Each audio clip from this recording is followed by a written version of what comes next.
Cowboy football game. And now, Cowboy Kickoff. And welcome to Cowboy Kickoff. Rick Olson here in the NLWN 2 studio, and we're very excited to kick off the inaugural season of the new Eau Claire Cowboys. Today, the Cowboys will kick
The Northern Light Webcasting Network along with NLWN2 presents Cowboy Kickoff with a look at today's Eau Claire Cowboy football game. And now, Cowboy Kickoff. And welcome to Cowboy Kickoff. Rick Olson here in the NLWN2 studio, and we're very excited to kick off the inaugural season of the new Eau Claire Cowboys. Today, the Cowboys will kick off their season by taking on the Rock River Rampage in Beloit. Now, the Cowboys are looking to start things off on the right foot with the hopes of becoming the go-to team for football entertainment in the Chippewa Valley. Now, coming up in this edition of Cowboy Kickoff, we'll take a look at today's matchup between the Cowboys and the Rock River Rampage. Then we'll get Coach Fred Hovershome's perspective on today's game in Coach's Corner. Then we'll send it down to Beloit, Wisconsin, where our broadcast crew will bring you all the play-by-play action of today's season opener. All that coming up right after this timeout as you're tuned to Cowboy Kickoff on the Northern Light Webcasting Network and NLWN2.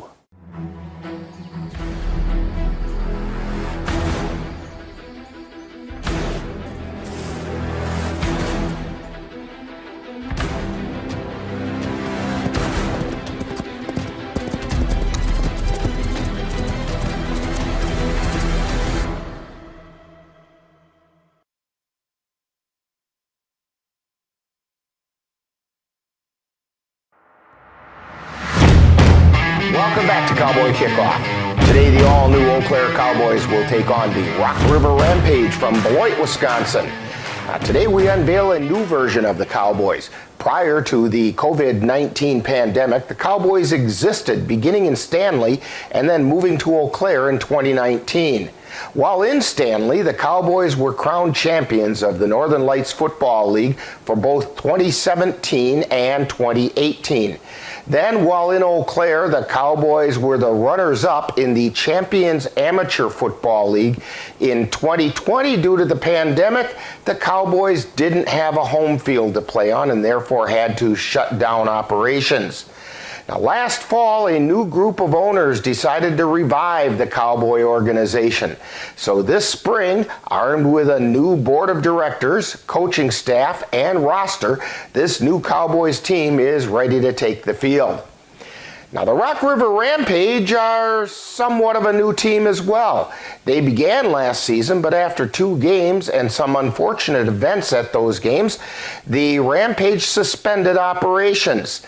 They have since taken steps to solve those unfortunate events and look forward to a strong season under the leadership of head coach Dan Wonders. The Rampage have assembled a strong roster to take into the 2023 season.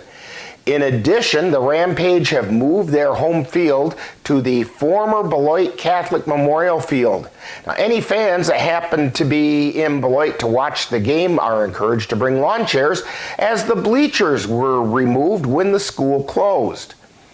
The Cowboys have been eager to get games started in this 2023 season under the leadership of head coach Fred Hovershome and a strong group of assistant coaches. The Cowboys have assembled an exceptional roster that seems poised to make some noise in the Northern Lights Football League.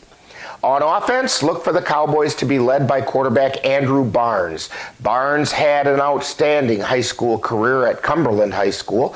Then he attended UW River Falls as a wide receiver and then converted to quarterback.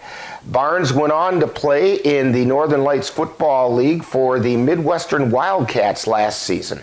He's a dual threat quarterback with a strong arm who's not afraid to use his strong legs to gain yards as well.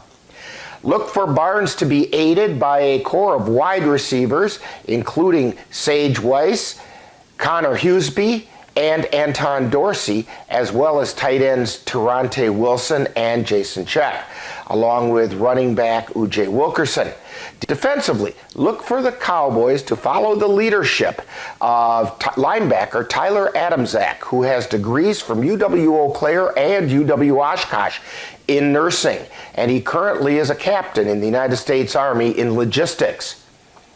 Coming up next on Cowboy Kickoff, I caught up with Cowboy head coach Fred Hovershome and had a chance to talk about today's game. That's coming up on Coach's Corner as you're tuned to Cowboy Kickoff on the Northern Light Webcasting Network and NLWN2. If your estate isn't looking quite estate-like, let Midwest Environmental Consultants landscape your estate right up to snuff with installation of retaining walls, brick patios, foundation planting beds, and so much more. Then they'll keep it that way with their expert lawn care service. Call Midwest Environmental Consultants at 608-468-2067. Let Midwest Environmental Consultants help make your estate the showplace of the neighborhood. Time now for Coach's Corner, with a look at today's game from the coach's point of view. And now, Coach's Corner. Today we're talking with Coach Fred Hovershome on Coach's Corner. And Coach, tonight you're heading into the first game of the new Eau Claire Cowboys. That's got to be a pretty exciting time. Tell us about what's going through your mind. Well, it's great opportunity for these guys with a new team and rebuilding the Cowboy organization that was successful years back. These guys have been, some of them with me for almost a year doing things, and more coming stay. It's just an honor to coach young men like this. They've got great heart and they've got brotherhood, and that's what's going to win us some games. Now, before we get into much about today's game, tell us a little about yourself and your background and what led you to coaching the Cowboys.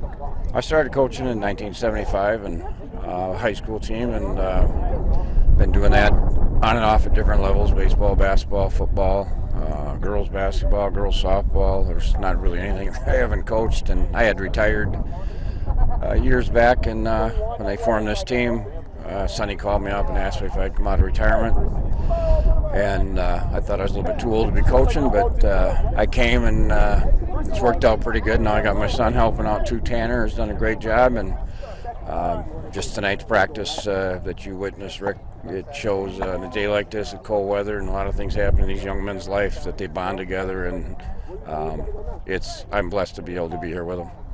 Now let's take a minute and break down the Cowboys looking at each side of the ball. What should the fans look for, and what excites you the most about the Cowboy offense? Well, the offense is going to be explosive. We've got, in all the semi-pro teams that I've coached, this is the most athletes I've had, and the best camaraderie I've ever had in any team I've coached. They've really came together, and we got some talented offensive specialists, defensive side of the ball. Coach Benno's done a great job, and Seth, our DB coach, and this is the best team I've had, so I'm anxious to see what happens when we go next weekend down to Beloit. Now, I know that when first bringing a lot of players with different football backgrounds together, that can present quite a challenge. How have these players responded, and what impresses you most about this group of players?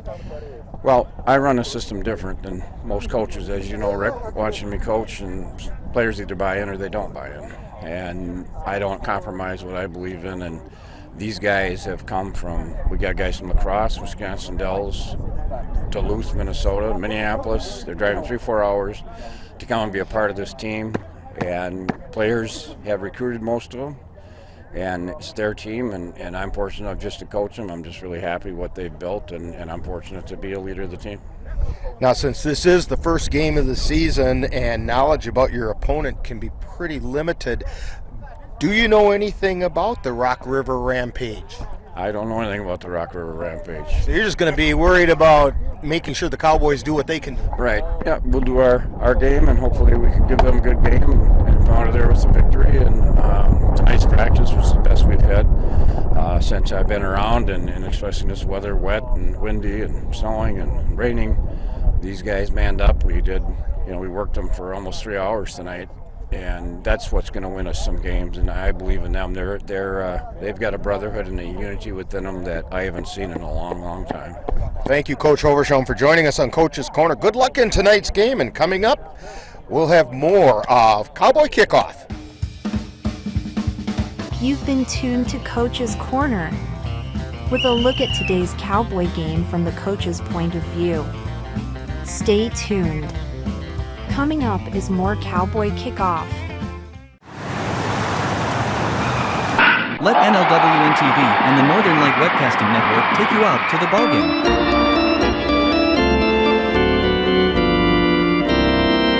Our next broadcast will be on Sunday, May 21st, when we will bring you the Cavaliers taking on the Tilden Tigers in a doubleheader from Carson Park. Live coverage on the Northern Light Webcasting Network audio service and on NLWN TV begins with the In the Dugout show at 12:05 p.m. That's live Eau Claire Cavalier baseball on Sunday, May 21st on the Northern Light Webcasting Network and NLWN TV. Welcome back to Cowboy Kickoff as we're getting ready to bring you all the action of today's game between the Eau Claire Cowboys and the Rock River Rampage. Both these teams compete in the Northern Lights Football League, so it would be a good time to go through the background of the Northern Lights Football League. The NLFL is made up of 16 teams in 4 divisions. The Northeast Division consists of the Brown County Blackjacks from Appleton, the Fox River Raiders from Winneconne, the Manitowoc Mariners, and the Wisconsin Ravens from Two Rivers. In the Northwest Division, we find your Eau Claire Cowboys, who will be playing their home games at Simpson Field on the UW Eau Claire campus. The Central Wisconsin Bandits from Merrill, the Midwestern Wildcats, who play at Gay Electric Trempealeau High School, and the defending NLFL champion River City Rough Riders. The Rough Riders came up just a little bit short in their bid for a national championship when they competed in the USA Bowl back in January. The Southeast Division sees the other Cowboys team in the league with the Illinois Cowboys from Chicago. Also, the Southeast Division are the Kenosha Cougars, the Southern Lakes Blue Devils from Elkhorn, Wisconsin, and the Winnebago Warriors from McChesney Park, Illinois. Looking at the Southwest Division, we find today's opponent for the Cowboys, the Rock River Rampage from Beloit.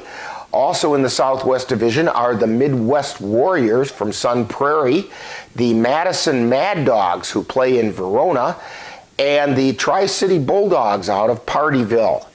Today, in addition to the Cowboys at the Rampage, the NLFL has a full slate of games with the River City Rough Riders opening the defense of their title as the NLFL champions by hosting the Madison Mad Dogs.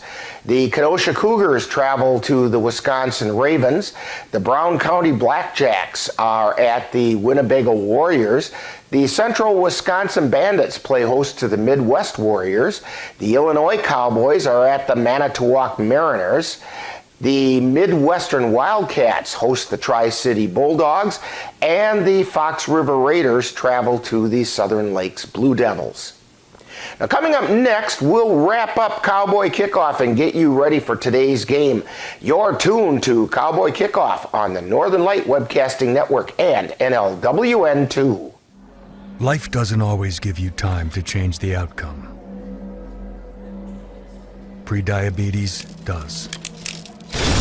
1 in 3 adults has prediabetes, but with early diagnosis, prediabetes can be reversed. And you can change the outcome. Take the 1-minute prediabetes risk test today. Go to doihaveprediabetes.org. Welcome back to Cowboy Kickoff. Today we have 2 teams, the Cowboys and the Rampage, looking to get restarted in 2023.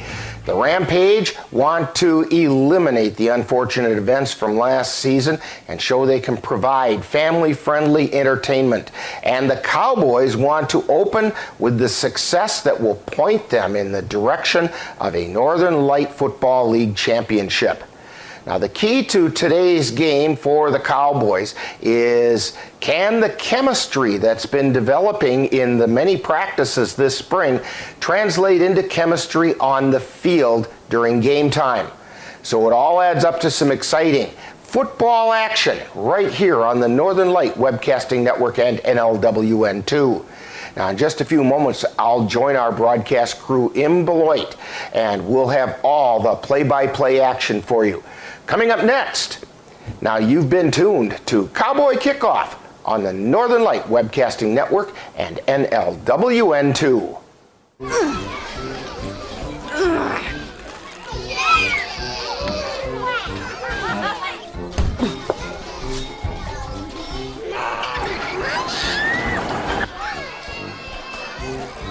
If you love them enough to crawl into a play place to get them to come down, then surely you'll check nhtsa.gov/the right seat to make sure they're in the right car seat. You've been tuned to Cowboy Kickoff on NLWN2 with a look at today's Eau Claire Cowboys game. Stay tuned. Coming up next is live Eau Claire Cowboy football. It happens to everyone eventually. Your computer goes on the fritz. Fear not, Sladen's Technology Services can help. When your computer decides to not cooperate, it can be very frustrating. Let Sladen's Technology Services keep you from wanting to drive your computer right off a cliff. Sladen's Technology Services supports business of all sizes. They offer assistance with managed anti-malware, encrypted email, fast tech support, data backup, and recovery, and more. Call Sladen's Technology Services at 715-864-2833 and get the IT help you desire. Sladen's Technology Services is the official IT service for the Northern Light Webcasting Network.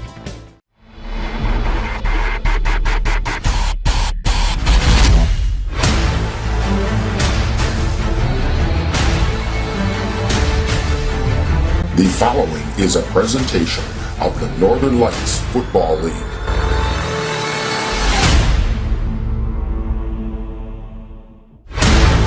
The Northern Light Webcasting Network, along with NLWN2, present Eau Claire Cowboys football. Follow the Cowboys all season long as they work their way through the Northern Lights Football League. And now, out to the stadium for Eau Claire Cowboys football. And good afternoon. Rick Olson here in Beloit, Wisconsin. Dan Petchow next to me. And Dan, they pulled a rotten trick on us. They told us it was going to be sunny and it was going to be nice and in the mid-70s, and it isn't even close to that. It's a heavy overcast, and I'm trying to find the temperature here, but it's, well, according to my phone, it says it's 57 here in Beloit. We're at the site of the former Beloit Catholic High School, and that's where the field is. It's dandelion bespeckled, and there are lines on the field, and, you know, we're ready for football. When Dan and I came and checked out this field yesterday, Dan, what did we see? Nothing. We had goalposts. There were goalposts, and that was it. There wasn't a line on the field. There weren't any yard markers or anything. And they're having the officials meeting out at center at midfield with the captains. And out there for the Cowboys, we have Tyler Adamczak along with Tarante Wilson. Also out there is Ray Liggins and Andrew Barnes. And we have the Cowboys right down in front of us. And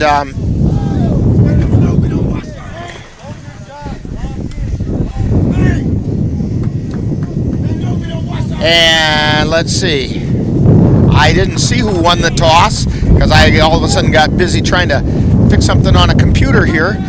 The scoreboard is minuscule. We can read the clock, but that's about all we can do. So we have a little score bug up in the corner for you, and that should do the trick. And to be honest with you, Dan, did you happen to see who's kicking and returning? I didn't. So we're in mid-season form the way this works. We've done high school games, and we might get one out of the whole season where we actually see it. Whoever's kicking is going to be kicking from left to right, it looks like. It looks like the Cowboys are going out to receive. That's what I'm getting from the first look at things here. Coach James North making sure his special team squad is ready to go. And I think he's short a player or two. I'm sure you can hear that blustery wind blowing through our microphones. And we're going to try to talk over it. Maybe if no, that one didn't help any. So the Cowboys are getting ready to take the field. Kicking off will be from the 35-yard line. There are no 5-yard lines on this field right now. It's only on the 10, so that's kind of halfway between. Will be the Rock River Rampage. And teeing up the ball, I believe, is Paul Larson. Or maybe it's not.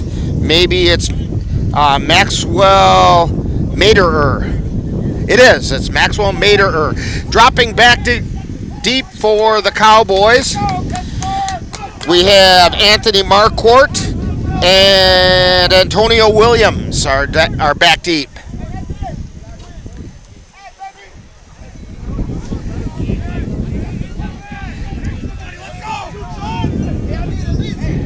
And the Cowboys, the officials are here, and we are just about ready to start off the NLFL season for the Cowboys.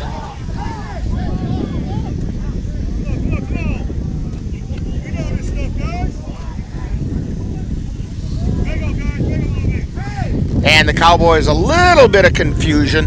First game jitters.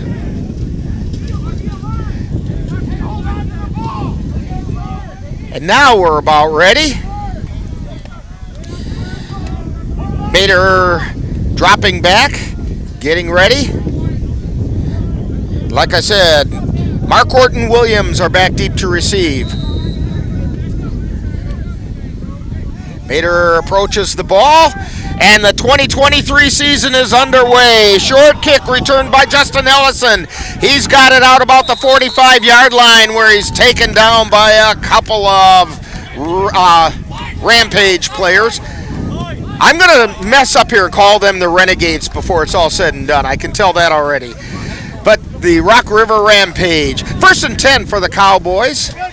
Also, I should mention, Claude Teesing is next to me running the computer.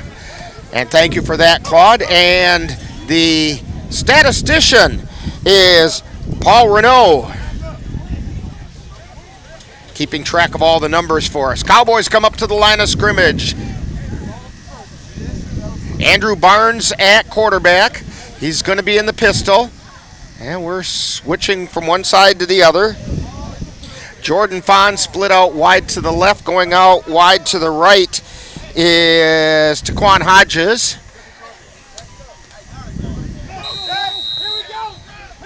And Jax Lazine split very far wide to the left.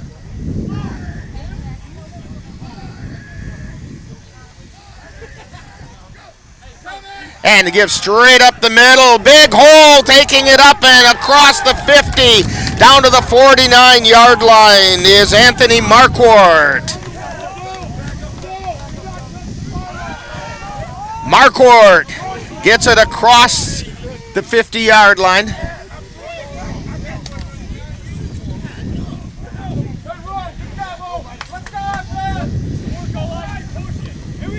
Second down. About 3 yards to go. Barnes has him at the line of scrimmage. Takes a snap, gives it up the middle, little stutter step, tries to readjust, and taken down in the backfield is Jordan Renault.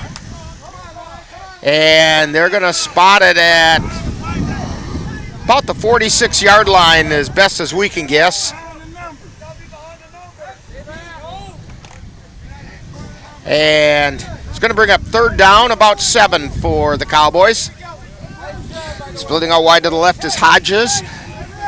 Off to the right is Lazine. And in the slot is Fonz. Barnes calling off the signals in the shotgun. Drops straight back. Under some pressure, rolls to his right, turns on the wheels, and he gets across the 50 down to about the 48-yard line. It's going to bring up fourth down and about 2, maybe 3.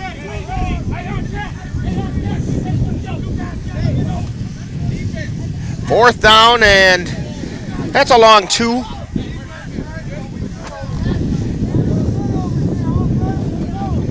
Boy, that wind is just whipping through our microphone stand.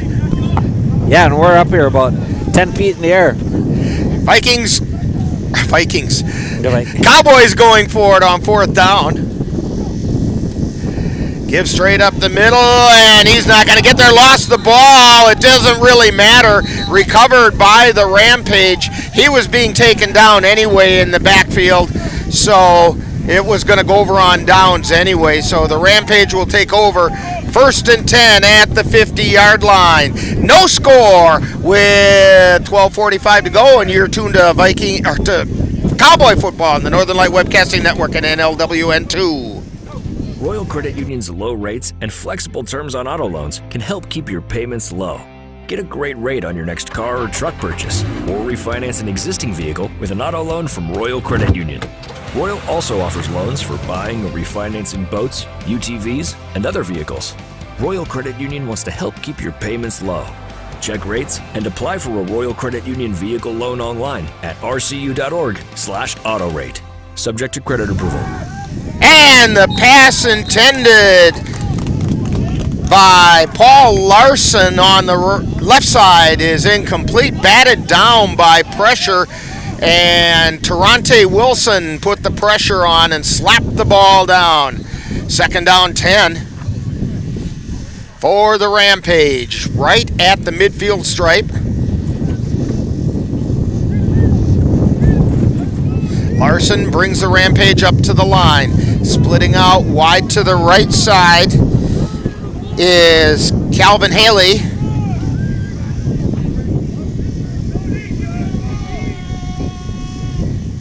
And a quick toss out into the flat on the left side. He's got it across down to the 40-yard line, real close to a 1st down. Trying to catch the number on the player who caught it, and he's real slow getting up. I believe that's Dustin Hartman.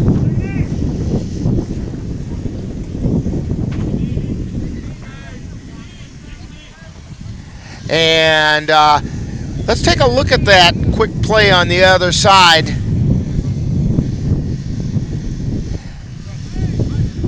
Well, we're just seeing the instant replay of the injured player there. So that's not going to work.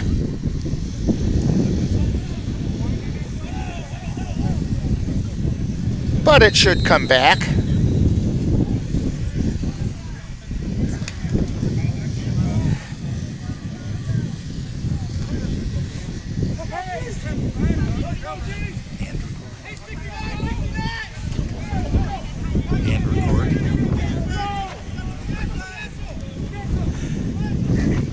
Rampage to the line of scrimmage, 3rd and 1.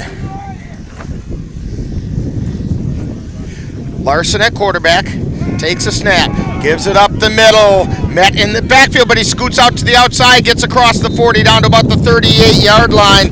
That's not Paul Larson carrying the ball. And to be honest with you, I don't know who that is. Number 4. They sent me a roster about Thursday, and we get here and all their numbers are changed. So we know some of them. Larson brings him up to the line of scrimmage.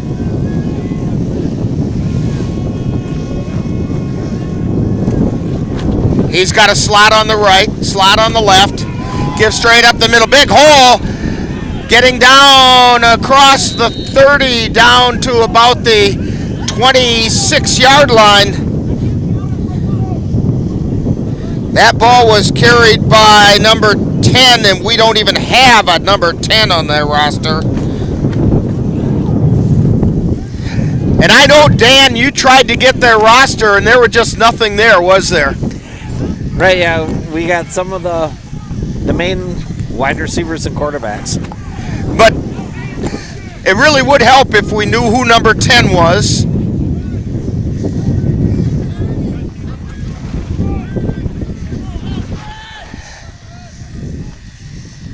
Larson drops back, throws over the middle, is complete, and taken down right around the 20-yard line. Seth Schober on the reception.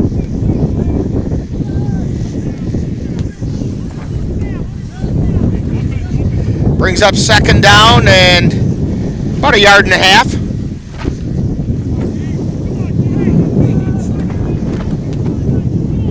Boy, it sounds like a tornado going through here right now. This is the strongest the wind's been all day, and steady. Yeah, we won't get warm up here. Well, that's true. Rampage at the line of scrimmage, second and short. Give to that number 10 again that we have no idea who he is, and we have a penalty marker flying in. Penalties against the Rampage.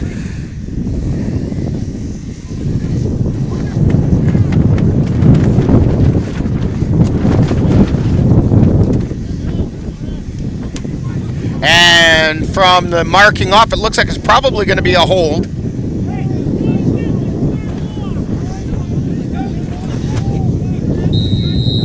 And that is what they called.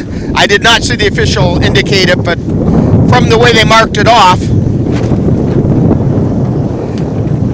Second and about 15 now.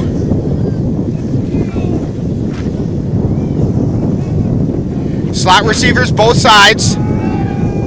Larson keeps it himself, taken down right back at the line of scrimmage. Terante Wilson again in on that tackle. Actually, they're going to mark it a loss of about a yard. 3rd and 16. Cowboy defense trying to dig in.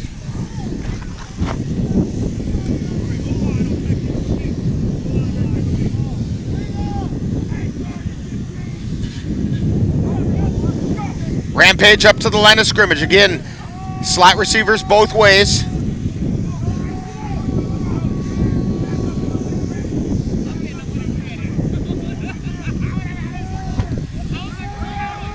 Larson, quarterback draw, gets taken down short of the 30-yard line. Tristan Payton got a hand on him, tripped him up, and then he was swallowed up by the rest of the defensive line for the Cowboys. 4th down at about the 32-yard line of the Cowboys.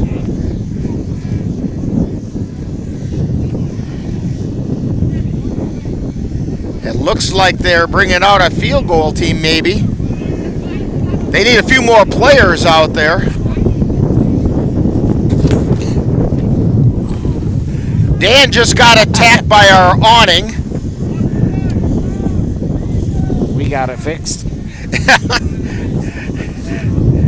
You should get hazardous duty pay for this.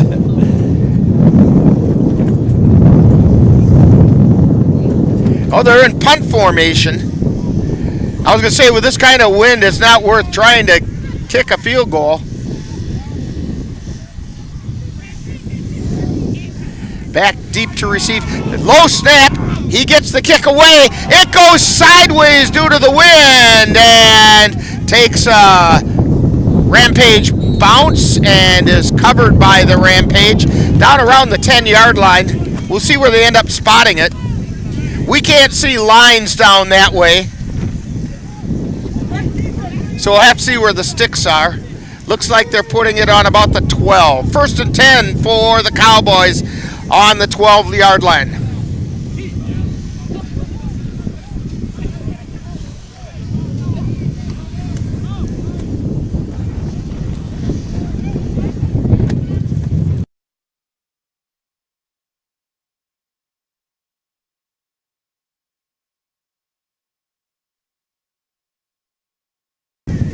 Cowboys at the line of scrimmage.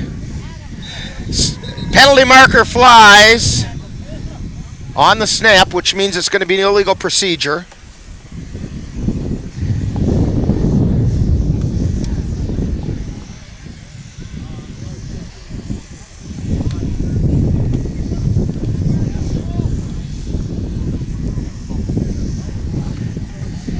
And we're getting some of these names for the Rampage.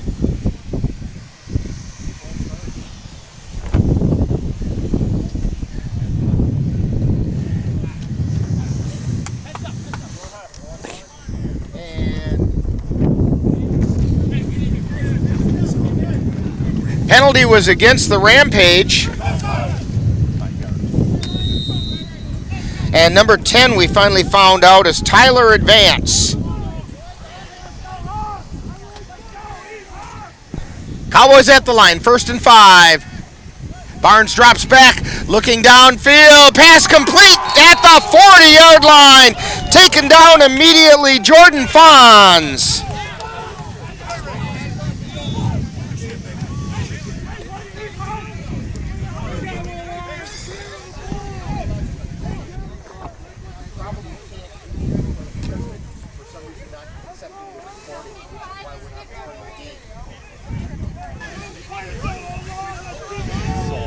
So the Cowboys at the line of scrimmage. First and 10 at the 40-yard line. Slot receiver out wide to the left. That's Fonz in the slot. Give up the middle, hole there, and gets across the 50, down to about the 45-yard line. Anthony Marquardt on the carry. First and 10 for the Cowboys. No score. 5:03 remaining in the first quarter.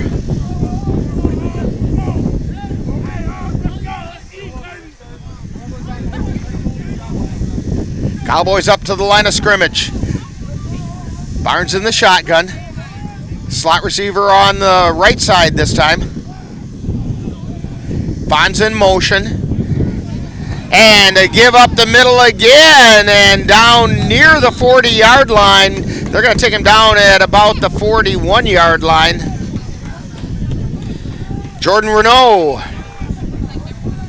on the carry.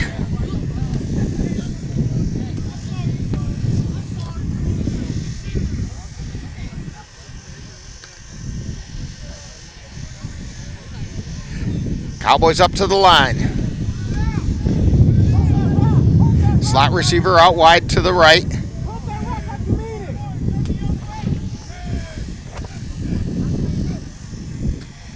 Barnes dropping back. Has time, looks downfield, and overthrew Hodges. He had Hodges with a step, and the wind didn't help him at all with that. Carried it towards the sideline a little bit more than he anticipated. So that's going to bring up 3rd down and about 4 yards to go from the 41. Cowboys up to the line. Fonz in the slot. Lazine split wide to the right.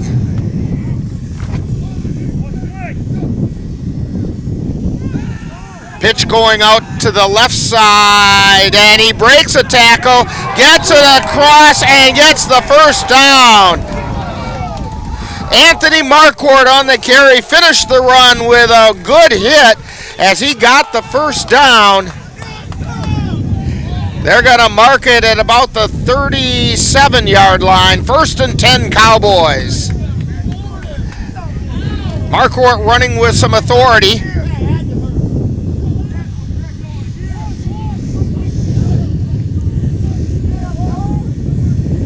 Cowboys up to the line.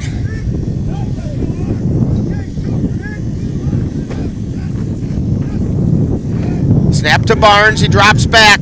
Now he's in trouble, and down he goes.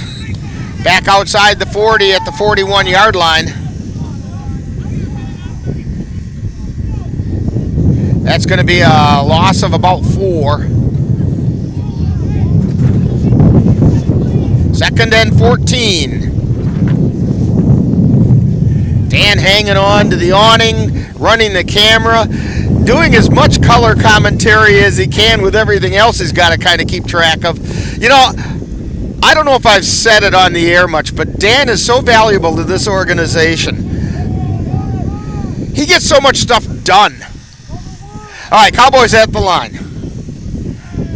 Barnes waiting for the snap. Gives it straight up the middle. Renault on the carry, and he gets it across the 40 down to about the 38-yard line. Jordan Renault on the carry. They're going to mark it on the 39. 3rd and 12.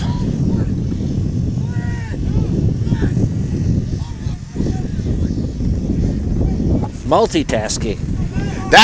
You're good at that, Dan.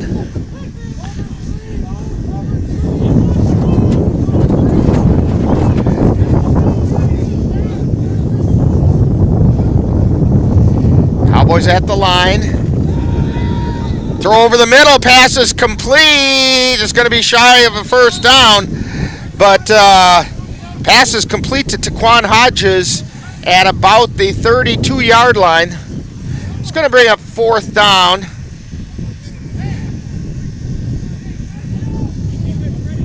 Talking with Coach Hovershome before the game today, he said, we don't punt the ball. He said, bad things can happen when you punt. So, 4th down, and we'll call it 6. Cowboys at the line. Barnes drops back. Throwing deep. He's got Hodges and just overthrew him right near the goal line. It's incomplete. The ball goes over on downs.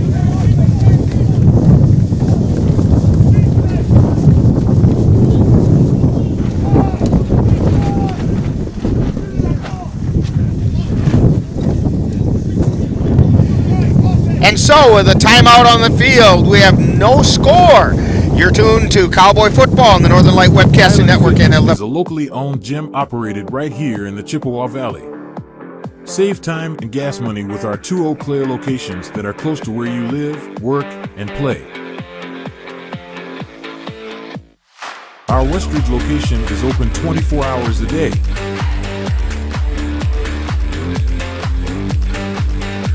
Convenient, friendly, and comfortable. Say hi to a better you at Highland Fitness. Back here in Beloit. Rampage have the ball. Throw to number 4 out in the flat, taken down in the backfield. He's met back there again. Terante Wilson on the tackle. And we don't have a 4. It says Paul Larson, but Paul Larson's the quarterback, number 8. And that's the end of the first quarter. No score, and you're tuned to Cowboy Football on the Northern Light Webcasting Network and NLWN TV. The world for the beautiful place it is. Doctors Nicholas and Marianne Comroe provide both comprehensive and emergency eye care for all, including pediatric and special needs patients. Whether it's examination for glasses to cataract and LASIK care, or diagnosis and management of macular degeneration, diabetic retinopathy, glaucoma, and so much more. In addition, Menominee Eye and Optical's experienced opticians will help guide you to the highest quality eye care for the best value. That's Menominee Eye and Optical, located at 520 Wilson Avenue in Menominee, where they specialize in quality, personalized care for you and your family. Valley Sports Academy, the Chippewa Valley's only full-service, indoor, sports training facility. Whatever your sport, Valley Sports Academy has a program for you. Valley Sports Academy has an emphasis on state-of-the-art performance training in hockey, soccer, lacrosse, baseball, and softball. VSA's facility allows for customized coaching, training, and experiences to help elevate athletes of all ages to reach new levels. Check out Valley Sports Academy at 1855 125th Street in Lake Hallie, or call them at 715-839-2700. And we're back here in Beloit. Rick Olson along with Claude Teasing on the computer. Dan Petchow doing a little bit of everything. He's running the camera, giving us some color commentary. Trying to get it in. And then we have Paul Renault doing the stats for us. Getting ready to start the second quarter. No score. Cowboys had a pretty good-looking drive going, but came up just a little bit short and went for the downs on 4th down play and just overthrew it a little bit. So, second down and about 14, maybe 15 to go for the Rampage on their own 28.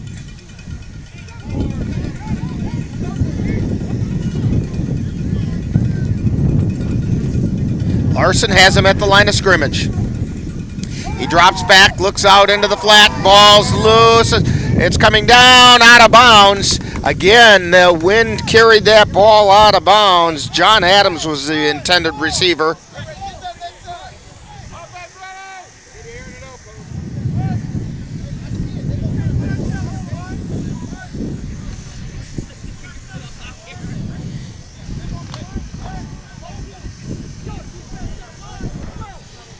So coming up to the line, I take that back. That was Kenny Mitchell, the wide receiver. He split out wide to the left again. Mike Kent is in the slot.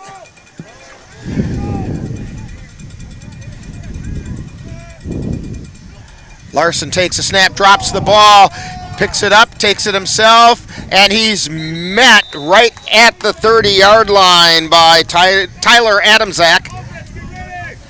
Nice form tackle that time by Tyler Adamczak. Got his head across just like you're supposed to.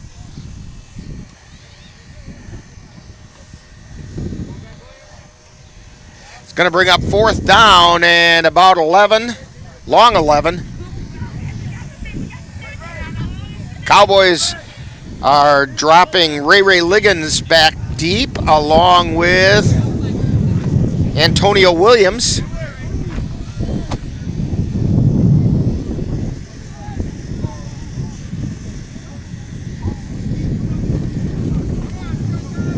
In punt formation, I think is Maxwell Maderer.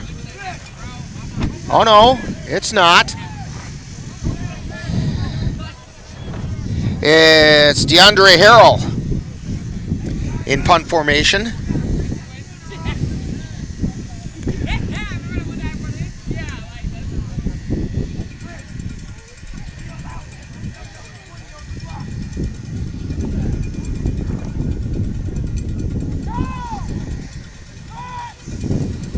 And the Rampage take the snap, get the kick away, end over end kick coming down around the 40-yard line. Picked up there by the Cowboys across the 45, getting out near the 50, still on his feet, dragged down, back down around the 45. Let's see if they mark it at about, should be about the 48-yard line is where he got, but that's not what they're going to give to him.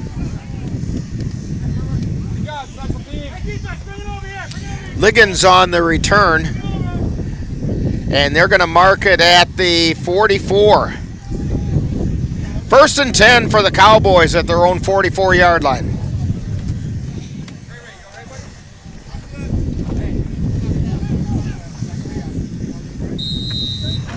Cowboys come up to the line.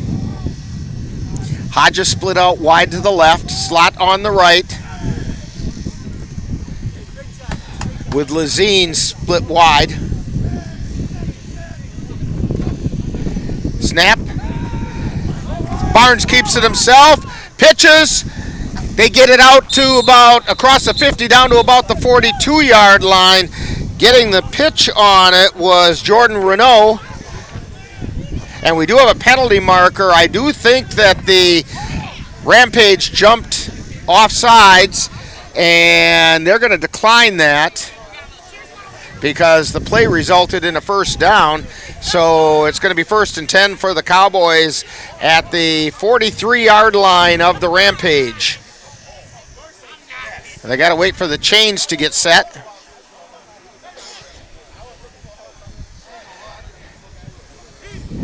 Chain gang has not moved. Now they're on their way.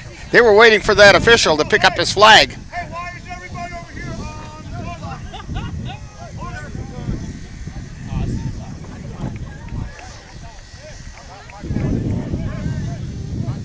Now they're set.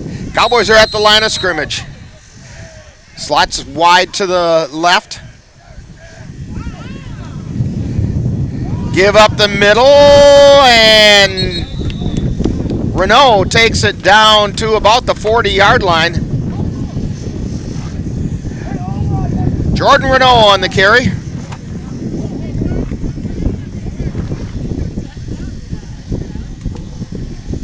That's going to be a gain of 4, 2nd and 6.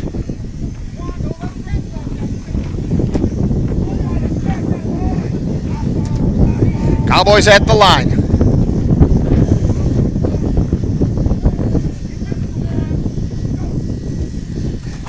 Barnes dropping back, throwing it out into the flat, incomplete. Was intended for Jordan Fons. It's going to bring up 2nd down. I think it's actually 3rd down. 3rd and 6.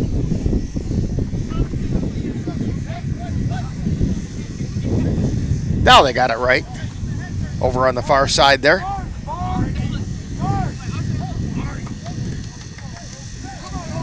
Cowboys at the line. Fonz in the slot on the right.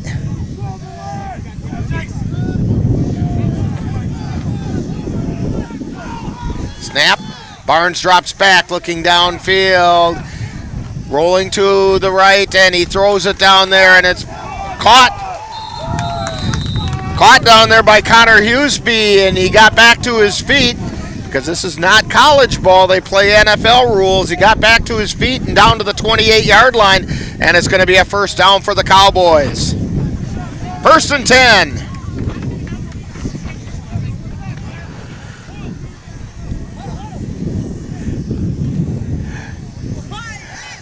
For some reason, Dan is reminding me of the little Dutch boy with his finger in the dike as he's got his hand holding the tarp down above us.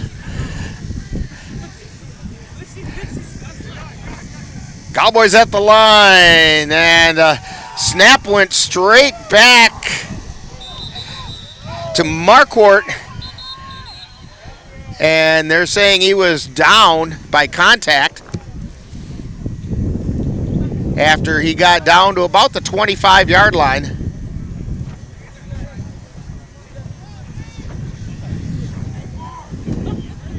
They're going to say a gain of 4.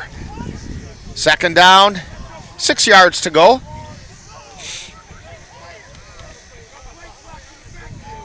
Again, the slot is on the right side. Fonz in the slot. Hughesby split wide to the right. And the Cowboys jumped.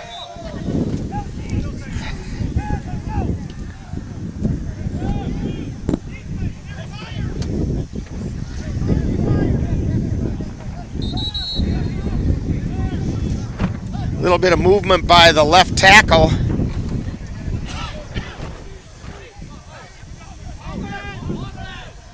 We do have a man down for the Rampage. And while they take a look at him, let's take a quick time out as you're tuned to Cowboy football on the Northern Light Webcasting Network. Let NLWN 2 and the Northern Light Webcasting Network bring you some tough semi-pro gridiron action. Our next broadcast will be on Saturday, May 13th, when we will bring you the Eau Claire Cowboys taking on the Midwestern Wildcats from the Electric Triple O High School in Galesville, Wisconsin. Live coverage on the Northern Light Webcasting Network audio service and on NLWN 2 begins with Cowboy Kickoff at 5:40 p.m. That's live Eau Claire Cowboy football on Saturday, May 13th on the Northern Light Webcasting Network and NLWN 2.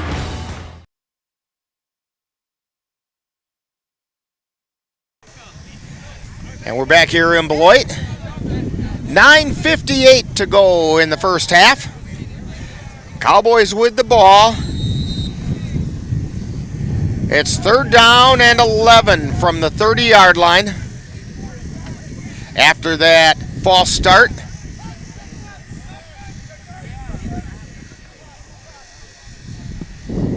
Officials getting themselves back into the right position. Barnes calling signals, takes a snap, drops back, looks downfield. He's got a receiver open in the end zone. Touchdown, Cowboys!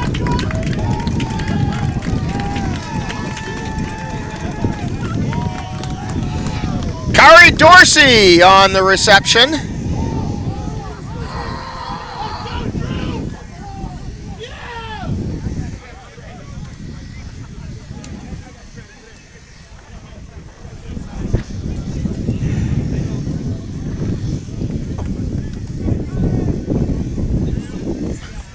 And for some reason, we're not getting a picture here, and I don't know why. I kind of do.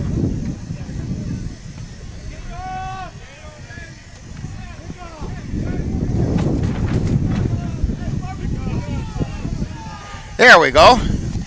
And the 2-point conversion is no good. So the Cowboys open up a 6-0 lead.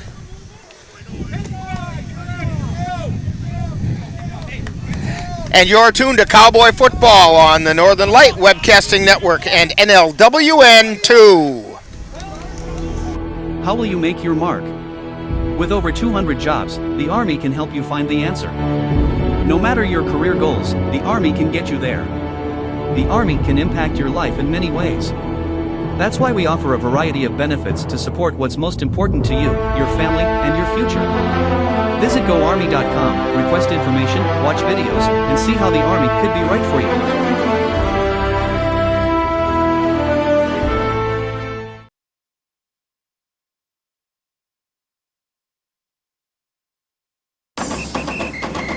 If you're buzzed and doing this,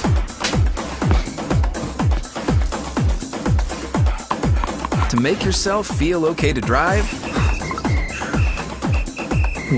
ZWX.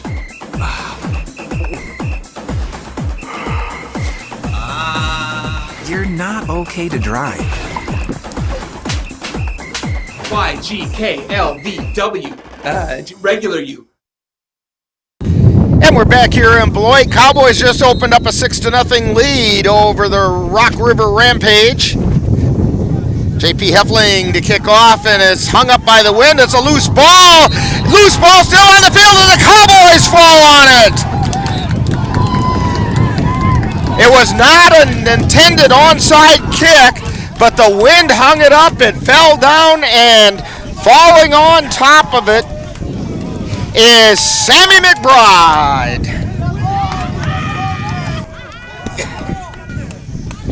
So the Cowboys will have it 1st and 10 at their own 42-yard line. Do we have a penalty marker on the play?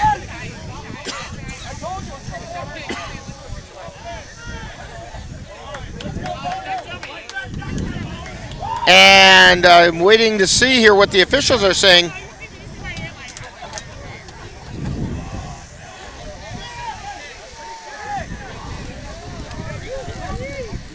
And maybe the officials weren't ready.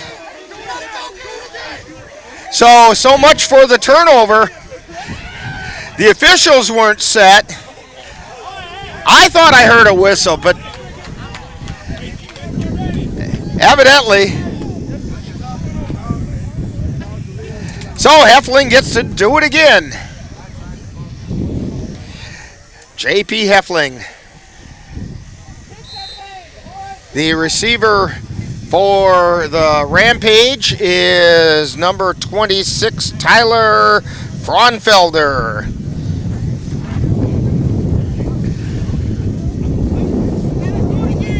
Heffling. Now I did hear the whistle. And now we're ready to go. They blew it again. This kick, it's going to come up short field at about the 25-yard line across the 35 and hauled down right there. On the return is Ricky Williams.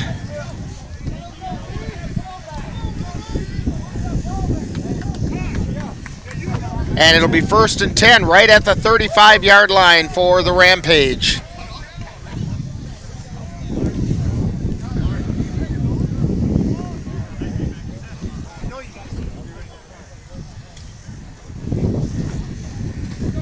Cowboys put together a nice drive their last time with the ball, and you knew it was just a matter of time, Dan, before Barnes connected with one of those deep receivers because they were open, and the wind is just playing havoc with the passes, but eventually one of those was going to hit the mark. Yeah, they seem like they're starting to get in a little rhythm right now. All right, the Rampage at the line. Larson is going to step under center. Takes a snap, Hands up, straight up the middle, and there's nothing there. Cowboys smothered that one right up the middle.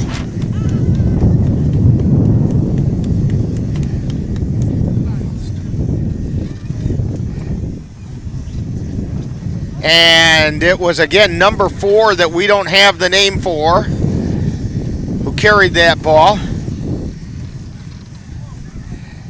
Loss of a couple yards. Second down, 12. The middle of that, the middle of the Cowboy defensive line. The audience came down and bopped me on the head that time. The trailer is breathing. Larson has him at the line. Slot receivers on both sides. He drops back. Pumps once, keeps it himself, runs into his own man, gets taken down in the backfield. Terante Wilson again. We've called his name a number of times today. At defensive end. Another loss of yards. Looks like it's about 3rd and 17 at the 29-yard line.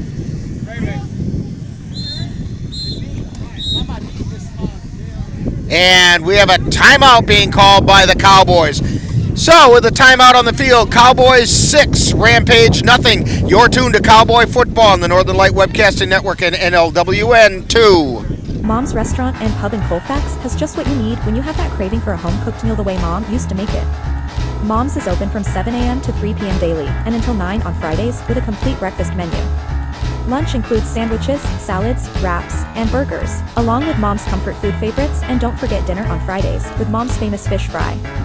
The coffee always hot, the breakfast always delicious, and lunch puts a smile on your face.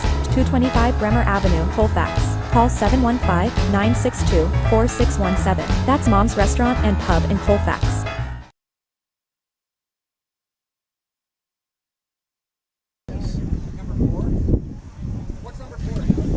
All right, at the line of scrimmage.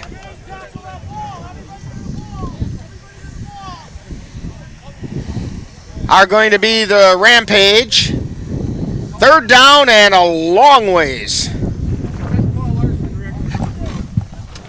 No, it's not.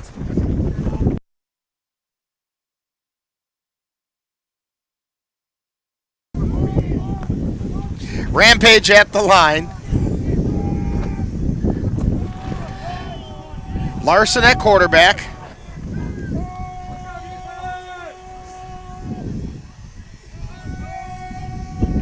Drops straight back. And the pass is incomplete.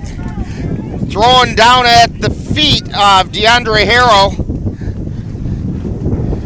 Almost intercepted that time by the Cowboys.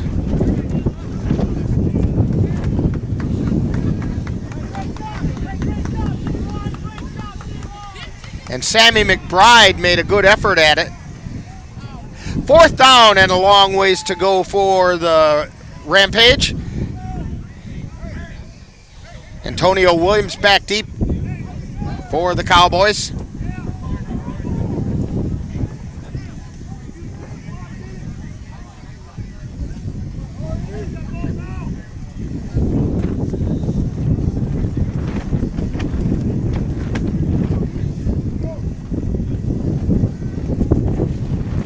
Waiting for the snap. The clock is running.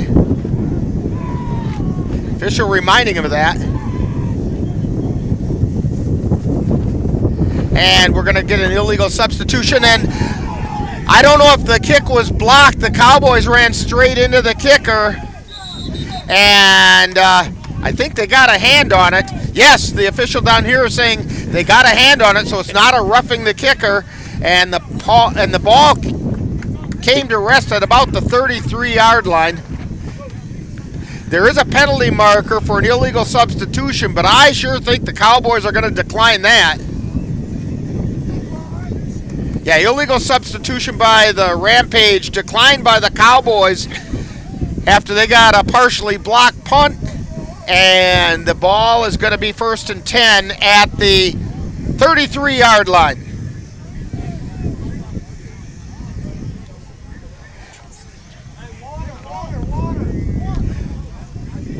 getting a hand on that ball was Tristan Payton, possibly. 6:39 remaining in the first half. We haven't blown away yet, Dan, but it's getting close.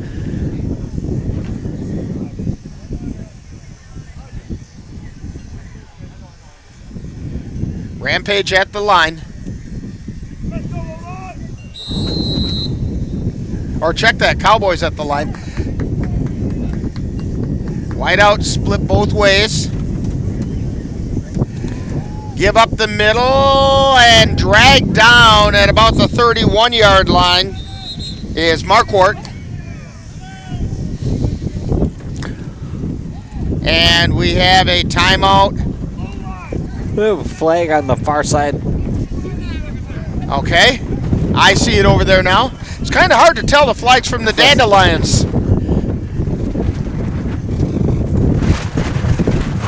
And it's going to be against the Cowboys, I believe. We have an illegal procedure call against the Cowboys. It's going to back it up 5 yards.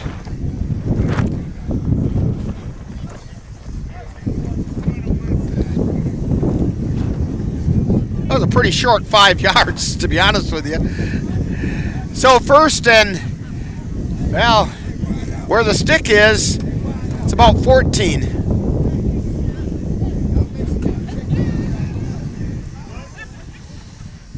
All right, Cowboys at the line. Slot receiver out wide, or on the right side.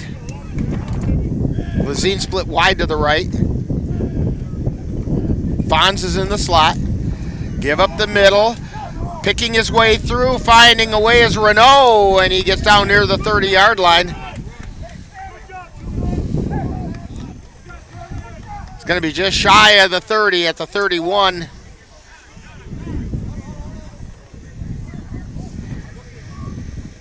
That's going to bring up 2nd down 8.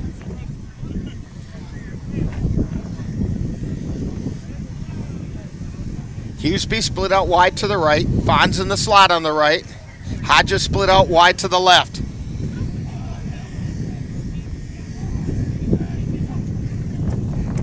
Barnes back to throw. Looks over the middle and skipped it in to Hughesby. Incomplete.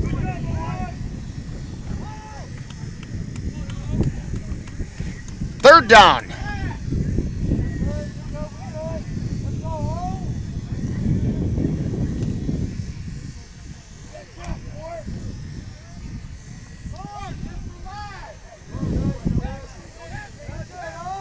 Again, Fonz in the slot on the right. Lazine split wide to the right. Hodges wide to the left. Dropping back, looking downfield. Firing it. Pass complete. Down at the 10-yard line. Jordan Fonz on the reception. Right down near the 10-yard line. Made sure he planted. He was midair, looked out and made sure both feet were planted before the sideline.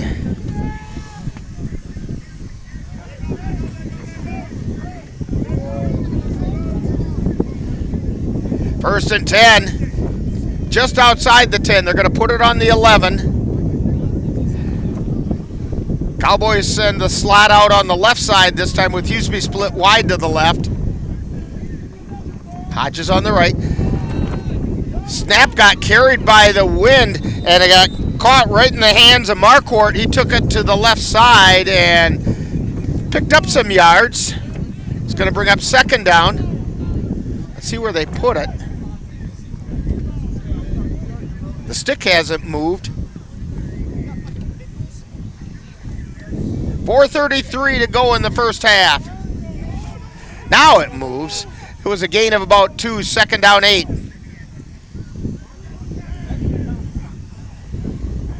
Barnes at the line. Calling the signals.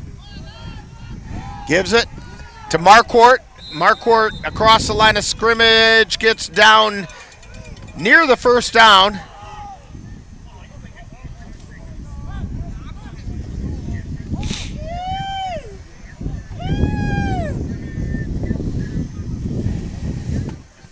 So it's going to bring up 3rd down and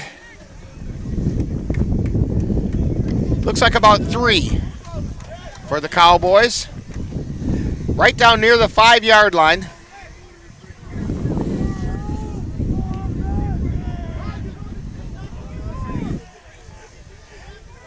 Barnes calling the signals. Give up the middle. Searching for the goal line. Does he get in? No, but he does get a 1st down.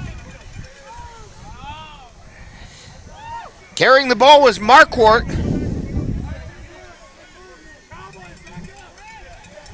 And it's going to be 1st and goal from the 1.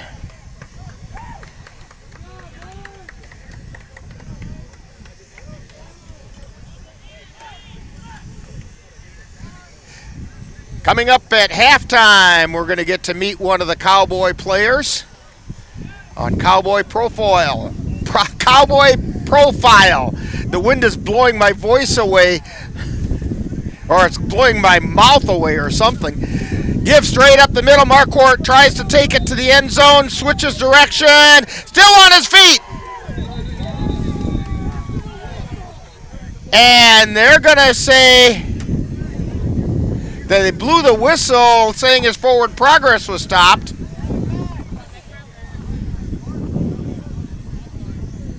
Marquardt was a little bit frustrated by that. Offside was the call against the Rampage. So they're going to put it about the half-yard line. 1st and goal from the half.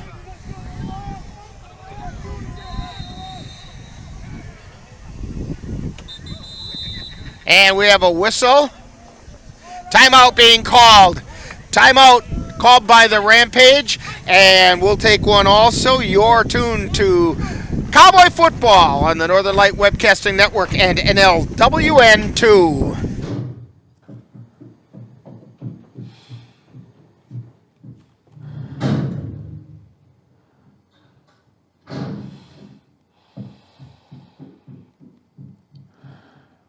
I love you.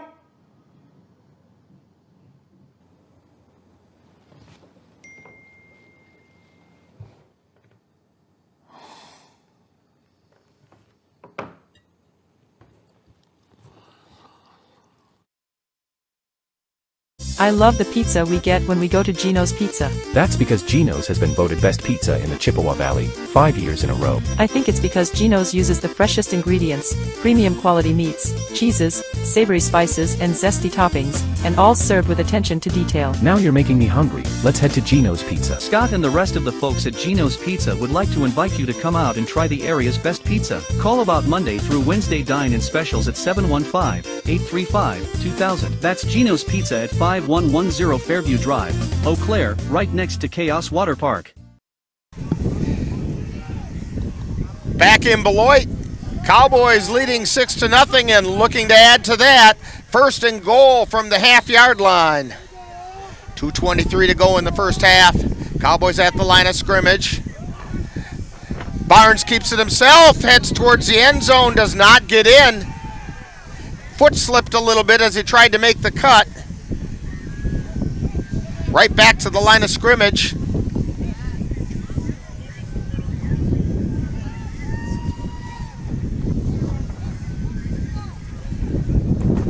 And timeout being called this time by the Cowboys.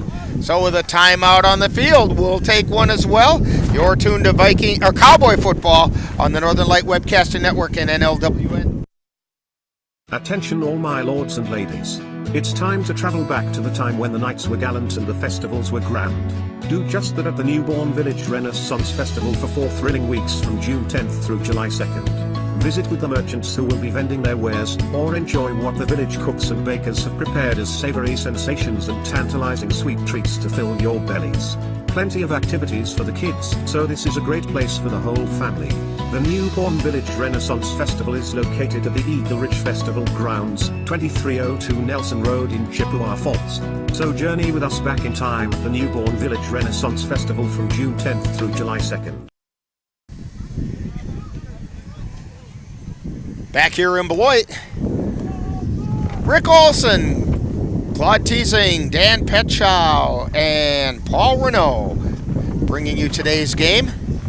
Also at halftime, we should have some statistics for you on the first half. Vikings at the line. 2nd and goal from the half-yard line.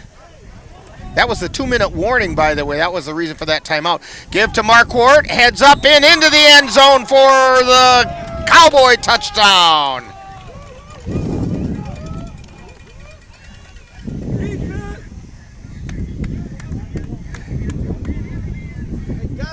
That'll make it 12-0.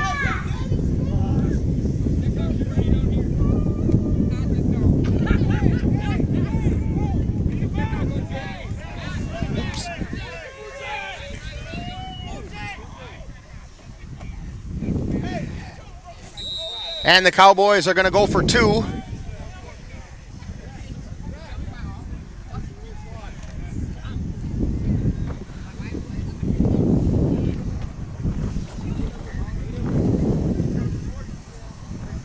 They're at the line of scrimmage.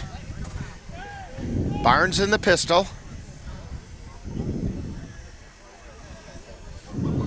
Snap. Barnes rolls to his right. He's going to head to the end zone and into the end zone for the 2-point conversion. Making the score Cowboys 14 and the Rampage nothing. And you're tuned to Cowboy football on the Northern Light Webcasting Network and NLWN 2.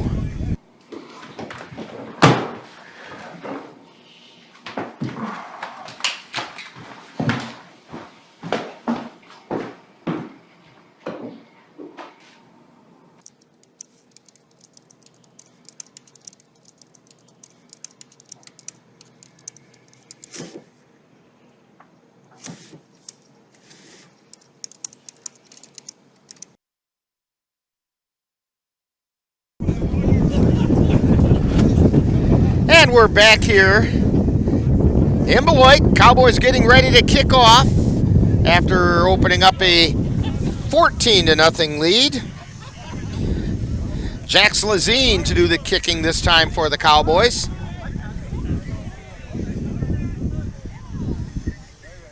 Tyler Frunfelder is back deep to receive. Chances are the ball is not going to get that far.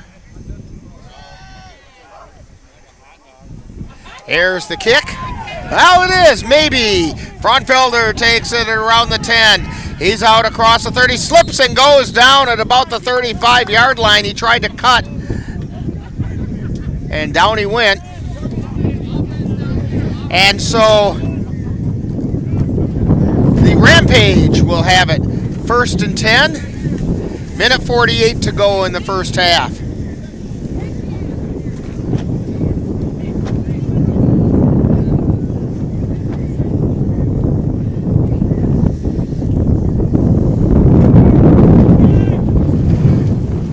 Dan, the Cowboys have started moving the ball effectively. Yeah, I think they found something out there in the offense, and the defense has done a great job too.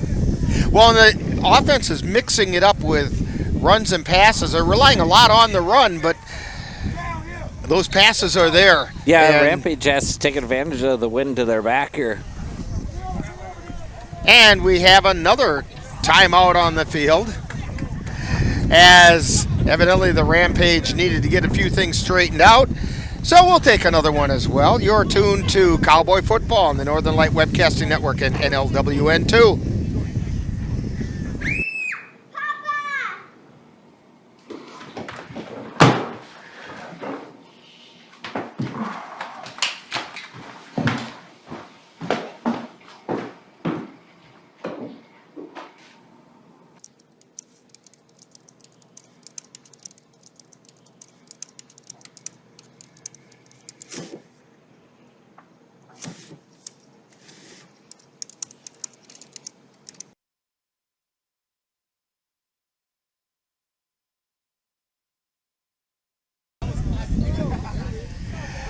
Rampage at the line.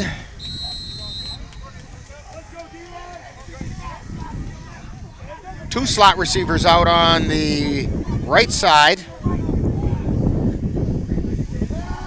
Larson drops back, flips it out into the flat. It's incomplete. Again, intended for that number 4 that we don't have the name of. It says Sanders on the back of his jersey. Maybe that's the one that's Deion Sanders. At least that's the name he gave us.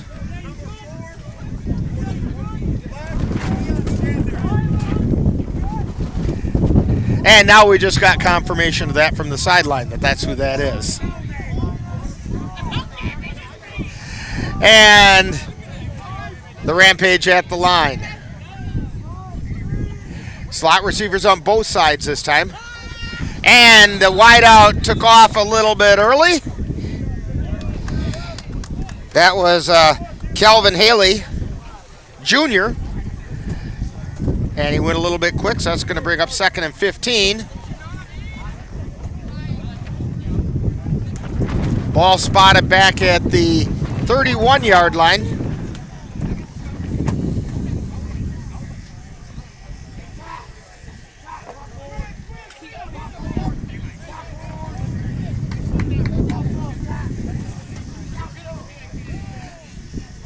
Second and 15. Larson waiting for the snap. He drops straight back, looking downfield. He's got his receiver, but just missed connection. That was intended for Calvin Haley Jr.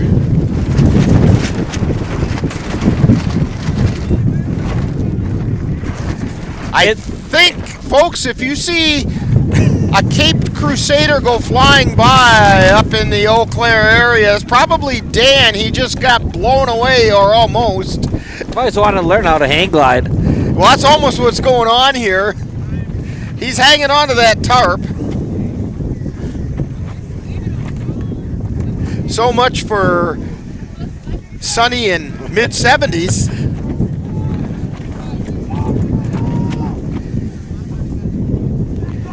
Rampage at the line.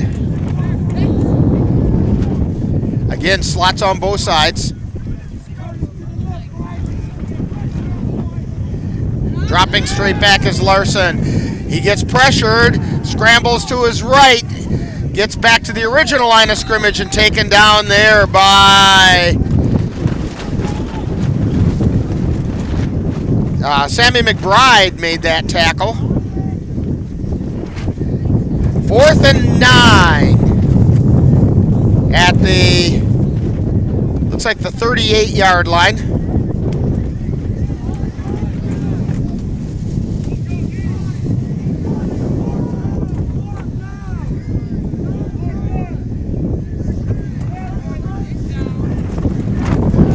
Larson drops back, looks downfield, fires it, and it's overthrown, incomplete. And the ball is going to go over on downs to the Cowboys in excellent field position. 1st and 10 at the 38-yard line of the Rampage.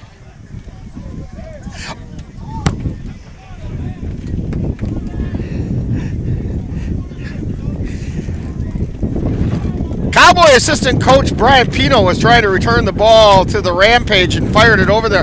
Now, Pino used to be a quarterback and thunked one of the Rampage players right on top of the head with the ball. And Pino's apologizing.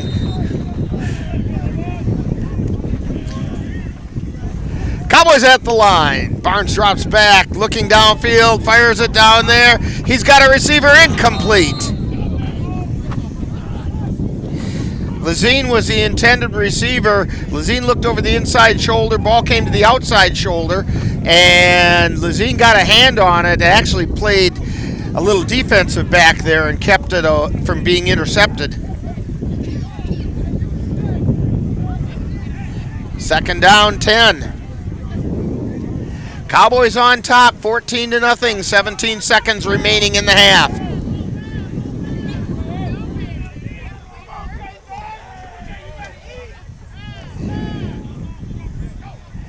There's a snap, and Barnes looking downfield.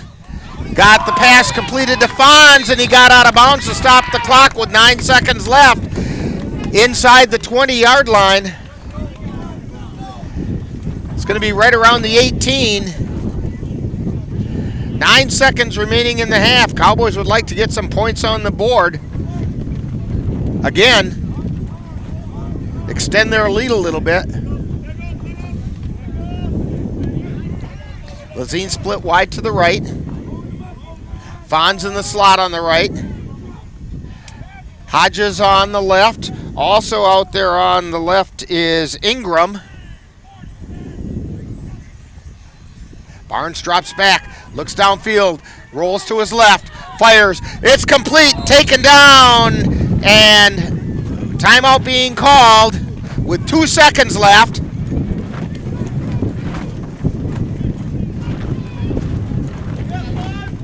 And I think they called it incomplete. Must have been an incomplete pass.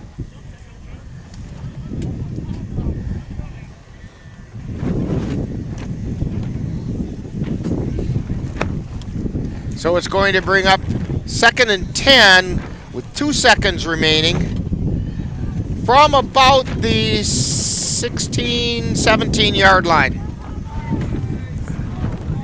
Maybe the 18. Like I said, it's really hard to tell. They don't have the 5-yard stripes. There's no hash marks. Well, sort of hash marks. Yeah, this would be a big stop by the Rampage. Otherwise, Cowboys get in. That's really going to open up the lead. 14-0. 2 seconds left in the half. Barnes waiting for the snap. Gets the ball, drops back under some pressure, rolls to his left. Penalty marker flies, and Barnes gets out of bounds. Let's see what that penalty is, though. Back in the area will hold. Yeah, it is. Penalty. And it's a penalty against the Cowboys for a hold, and that takes us to halftime. So we've reached halftime with the Cowboys on top, 14-0. And Cowboy halftime is coming up next. You're tuned to Cowboy football on the Northern Light Webcasting Network and NLWN 2. Time now for Cowboy halftime, where we'll get to know one of this year's Cowboy players on Cowboy Profile, and then we'll focus on skills. All that coming up right after this timeout. Ashley Furniture, the world's #1 furniture manufacturer, is seeking motivated individuals to work in the distribution center. We have full-time and part-time opportunities available. Flexible part-time schedules also available to fit your lifestyle. If you possess the physical and technical skills that are necessary to work in our state-of-the-art distribution center, then this is a job for you. Ashley Furniture offers a competitive benefits package to all full-time employees. To join the Ashley Furniture team, apply in person at 1 Ashley Way, Arcadia, Wisconsin, or online at jobs.ashleyfurniture.com. Time now for Cowboy Profile, where we take a look at one of this year's Eau Claire Cowboy players. And now, Cowboy Profile. Today on Cowboy Profile, we're talking with Andrew Barnes. And Andrew, tell us a little bit about yourself, where you grew up, and the football that you've played in the past and so on. I grew up in Cumberland, Wisconsin, just north of here. Played all throughout middle school and high school. And then I ended up at UW River Falls to play wide receiver, and made the transition to quarterback when I came and played semi-pro, which is my second year in the league here. So what's the most exciting thing that you see about this year's Cowboys team? A lot of commitment from these guys. I mean, a lot of these guys have families, jobs outside of this, and they're making the commitment to the team and to this group of guys to be here and build something very special here and have a lot of fun with each other.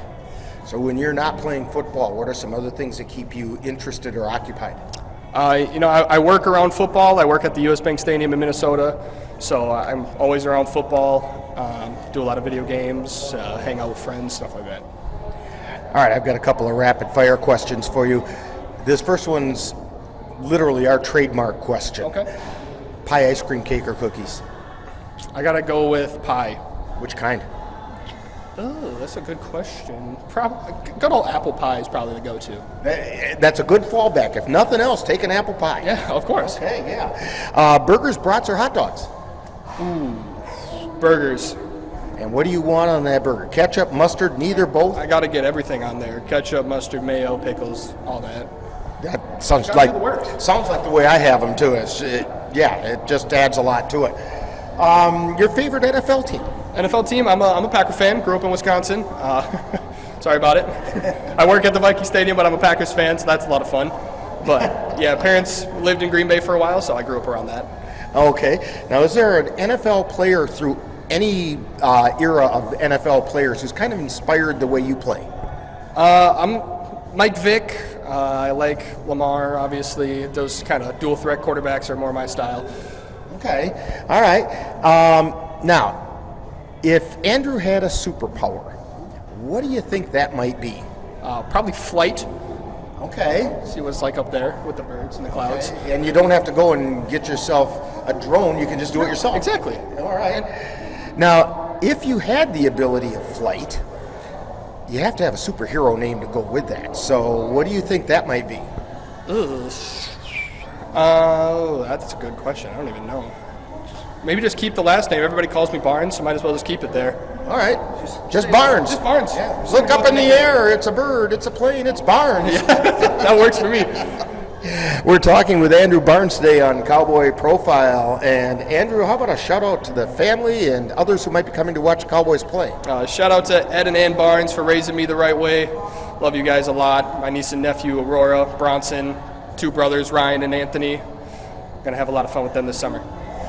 Now, remind us, please, when people come to Cowboy games or they watch our broadcasts, what number are you wearing and where are we going to find you on the field? I'll be at quarterback, number 7, slinging the ball, handing it off, maybe running in a few. Okay. We want to thank Andrew Barnes for joining us today on Cowboy Profile. Coming up next, more Cowboy Halftime. You've been tuned to Cowboy Profile, with a look at one of this season's Eau Claire Cowboy players. This has been a presentation of the Northern Light Webcasting Network and NLWN2. Stay tuned. Coming up is more Cowboy Halftime. Drop Zone Septic and Portable Toilet Rentals in Eau Claire is the area's portable toilet provider specialist serving Eau Claire and the surrounding areas. We have portable toilets for construction sites, festivals, weddings, graduations, family reunions, and more. We also offer hand washing stations. Contact Drop Zone Septic and Portable Toilet Rentals by calling 715-577-0717. That's Drop Zone Septic and Portable Toilet Rentals. Remember, it's not a party until you have a porta potty. Sterling Optical in Eau Claire has been in business for 30 years and is truly the place where you will find the best value and selection when it comes to the vision needs for you and your family. In addition to their extensive line of value frames, ophthalmic lenses, and contact lenses, they also have the area's largest selection of designer frames from brands that include Ray-Ban, Michael Kors, Coach, and Oakley. Stop in and visit Sterling Optical at 4054 Commonwealth Avenue, Eau Claire, or call 715-833-1220. That's Sterling Optical in Eau Claire.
You've been tuned to Cowboy Halftime on the Northern Light Webcasting Network and NLWN2.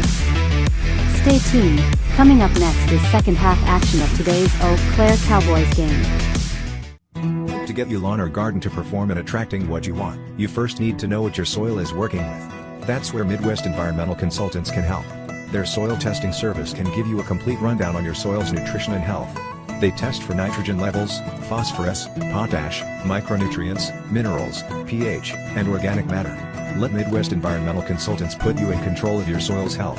Call Midwest Environmental Consultants at 608-468-2067. That's Midwest Environmental Consultants, serving Western Wisconsin.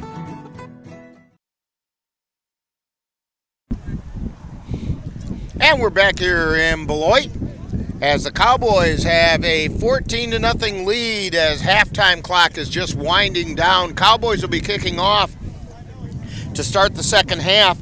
Taking a quick look at the first half statistics. Woo! For the Cowboys, leading rusher in the game so far was Jordan Renault. He's got 31 yards on 10 carries. And also Marquardt has 32 yards on 9 carries. And the Cowboys getting ready to kick off. It's PJ Heffling going to be kicking. And Andrew Barnes is 6 for 12 passing with a touchdown. Leading receiver is Jordan Fons. Here's a short kick coming down, and we got a whistle. Penalty markers fly, and we have an illegal procedure being called against the Cowboys. Jordan Fons is the leading receiver, has 4 receptions for 50 yards, and Kyrie Dorsey has 1 reception for 30 yards and a touchdown. Leading running back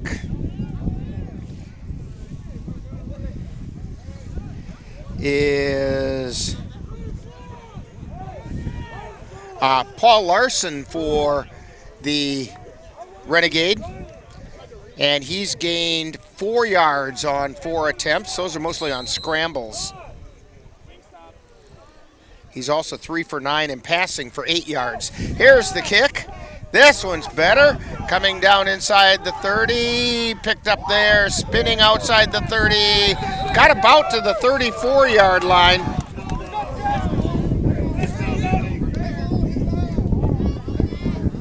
And that was returned by Seth Schober. So first down for the Renegade to start the second half.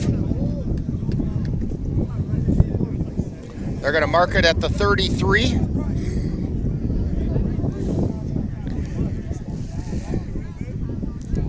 Talking real briefly with Terante Wilson, defensive end for the Cowboys. Let's put it this way, he's having a lot of fun out there. He had a great first half. Last second substitution, 2 of them by the Renegade.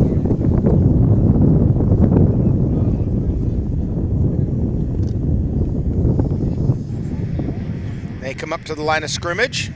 Splitting out wide to the right is Chase Johnson. And they also have a slot receiver on the right that has his jersey tucked under his pads. We can't read his number. Oh, I can see his number. That's Tyler Advance. Looking out, and the flat pass is complete on the left side and met immediately for no gain. In fact, a loss of about 3 yards. Kenny Mitchell on the reception.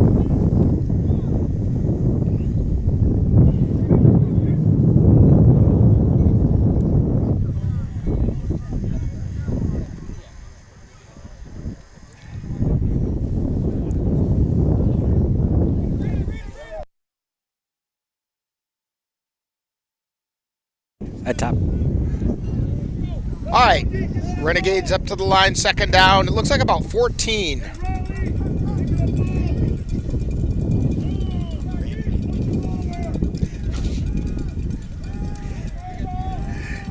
And I knew I was going to do that. This is the Rampage. Larson tucks it, keeps the ball, takes it off the left side, and scampers out of bounds just shy of the 40-yard line. They're going to mark it right on the 40. Gain of almost 10.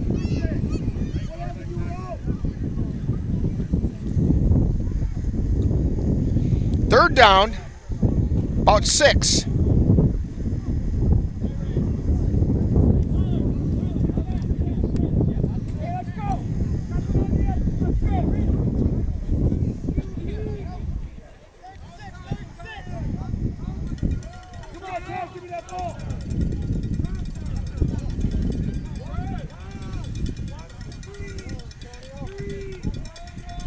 Larson waiting for the snap, drops the ball, tries to keep it, but he's swallowed up. Tristan Payton got through there and got the sack. Loss of a bunch that time. It's going to bring up 4th and 11.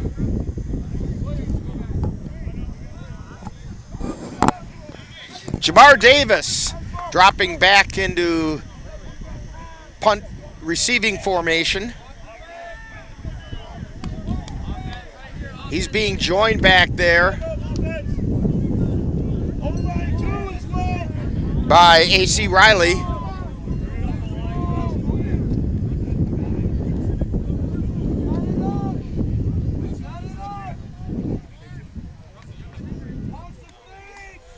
Now we're switching people around a little bit. Dropping back is Antonio Williams,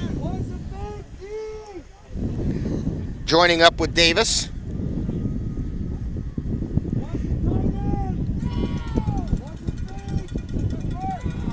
Harrell in punt formation. He gets the kick away. It's a short, wobbly kick. And the Rampage think that the Cowboys were pushed on the ball, and that's what the official is calling, that the ball bounced off the Cowboys, and the Rampage will have it at the 42-yard line.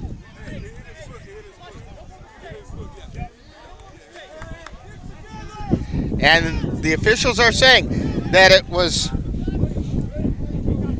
that A.C. Riley got pushed into the ball, and so it glanced off of him, which made it a free ball, picked up by the Rampage, and they're going to have it 1st and 10 at the Cowboy 42-yard line, 43-yard line.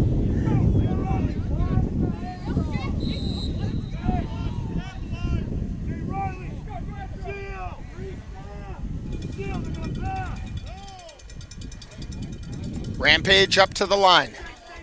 Larson waiting for the ball. Gives straight up the middle, and not a lot there. He gained a couple down to the 41-yard line. DeAndre Harrell on the carry. Or check that. That's Mike Kent. Mike Kent.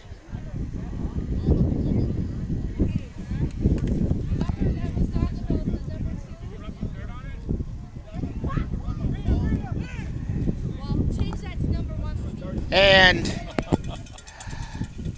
up to the line come the Rampage. 2nd down 8. Low snap. Dropping back is Larson. Throws it out into the flat. It's incomplete.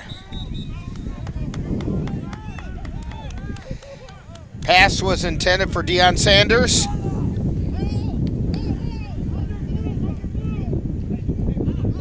At least that's the name he goes by. None of us up here believe it.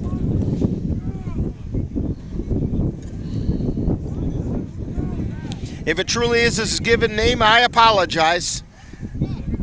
But I still don't believe it.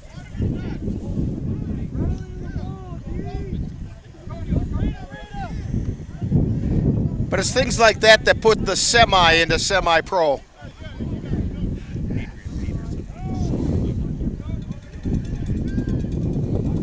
Rampage at the line.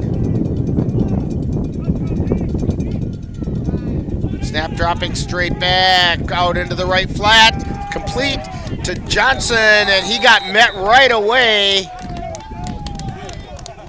Antonio Williams was the first one there.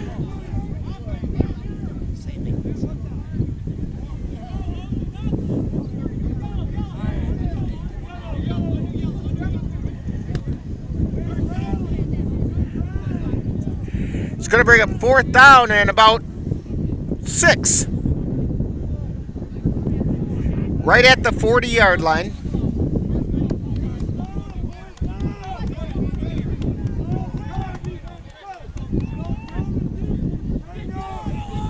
Advance set in the backfield next to Larson. They have a slot receiver out wide on the left side.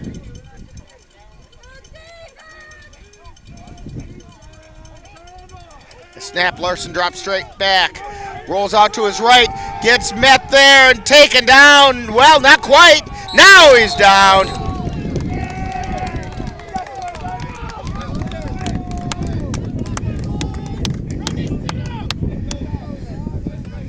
Tenacity by the Cowboy defense makes the ball go over on downs at the 49-yard line of the Rampage.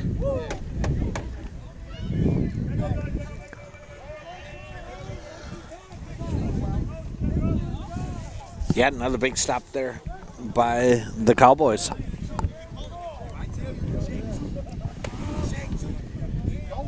So the Cowboys come up to the line. Cowboys wearing their road gray uniforms. Purple numbers with orange trim. Gray pants with the Cowboy logo on the hip.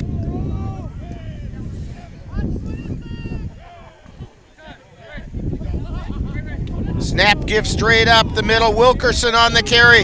He breaks through and finished the run with authority. Oh my goodness, UJ Wilkerson on the carry. He got about 13. He ran over that last guy who tried to make a tackle. That big hole up in the middle. Cowboys back at the line. Barnes has it, rolls out to his right. He's in trouble, gets rid of it. He's got a receiver incomplete. Connor Hughesby was the intended receiver. Actually, I think Barnes was just trying to get rid of it. 2nd down, 10. I think, to be honest with you, Dan, that was a broken play. I think it was going to be another handoff to Wilkerson, but the ball came back too slow. Yeah, good job to at least get a pass off. All right, Cowboys back at the line. Give to Wilkerson, straight up the middle, running with authority. Gain of somewhere around 5 yards. Well, maybe not that many.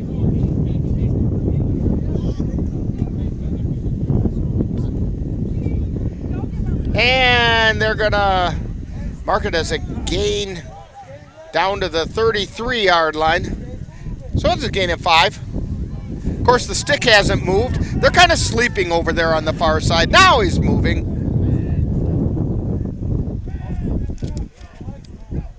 Snap. Dropping straight back. Throwing over the middle. Pass is complete. Turning up. Heading for the corner. Keeps his feet. And into the end zone is Jordan Fonz.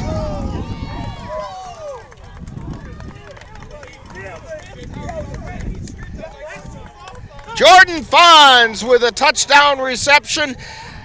Almost got tripped up around the 10-yard line, but kept his feet going and found his way into the end zone.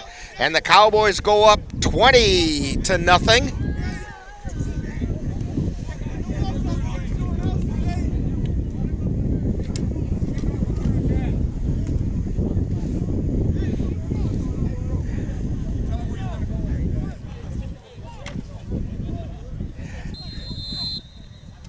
Cowboys at the line, going for 2. Give to Wilkerson again. Spins. This time he gets stacked up and no gain. So the 2-point conversion is no good, but the Cowboys open up a 20-0 lead over the Rock River Rampage. And you're tuned to Cowboy football on the Northern Light Webcasting Network and NLWN TV. Ashley Furniture, the world's #1 furniture manufacturer, is seeking motivated individuals to work in the distribution center. We have full-time and part-time opportunities available. Flexible part-time schedules also available to fit your lifestyle. If you possess the physical and technical skills that are necessary to work in our state-of-the-art distribution center, then this is a job for you. Ashley Furniture offers a competitive benefits package to all full-time employees. To join the Ashley Furniture team, apply in person at 1 Ashley Way, Arcadia, Wisconsin, or online at jobs.ashleyfurniture.com. Lazine getting ready to kick off for the Cowboys as they've opened up a 20-0 lead over the Rock River Rampage. Back deep to receive is, I think it's Dustin Hartman, but I can't tell from this angle what the number is.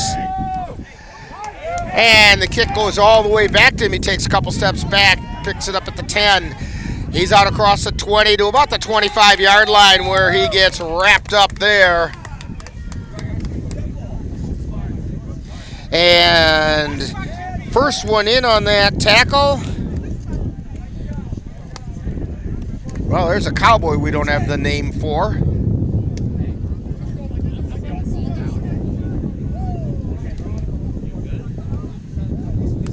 But the back of his jersey says Johnson, so I'll believe it.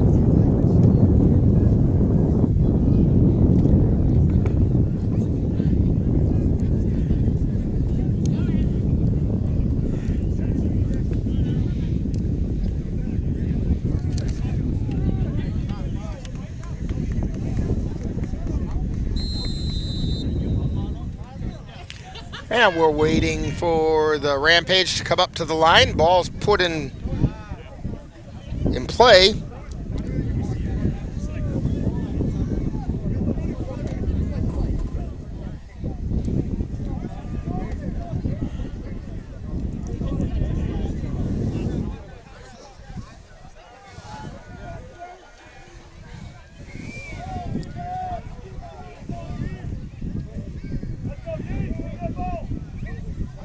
Snap, give straight up the middle.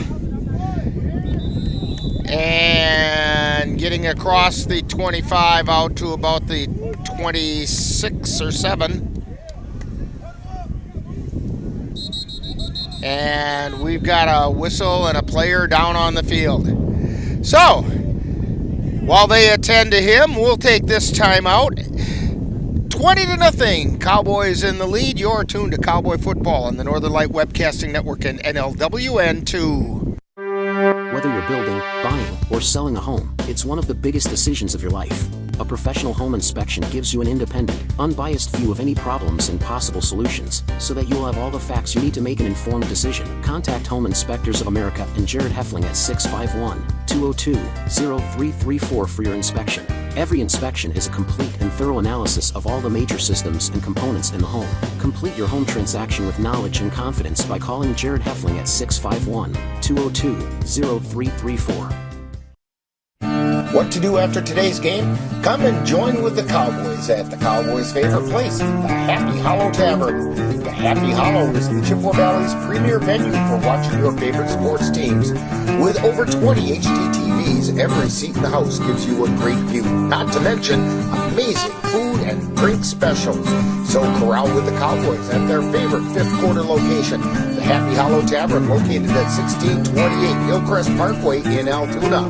With all the good people and good food, the Happy Hollow will soon be your favorite place too. And we're back here in Beloit.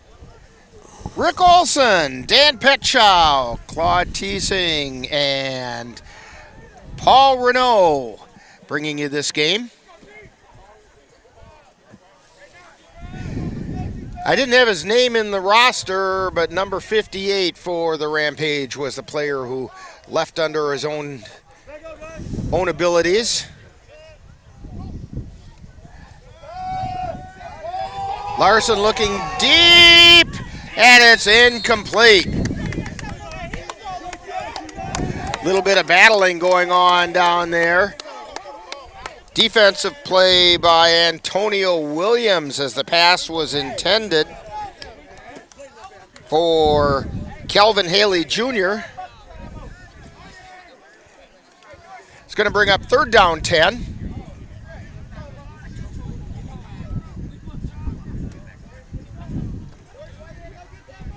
I know that defensive coordinator Brian Pino would very much like to see his defense pitch a shutout today.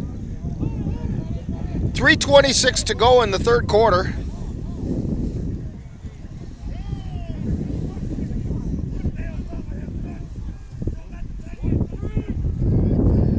Larson steps in under center. Takes a snap. Dropping straight back. Looks out in the flat. It's incomplete. Pass was intended for DeAndre Harrell Jr. It's going to bring up 4th down and 10.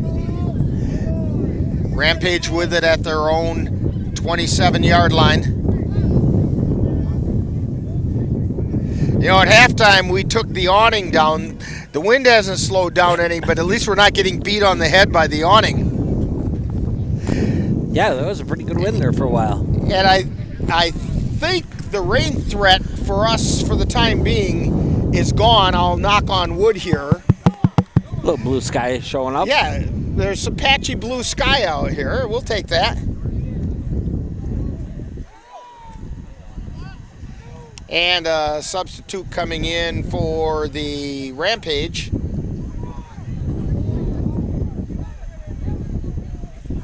Back in punt formation is the other DeAndre Harrell.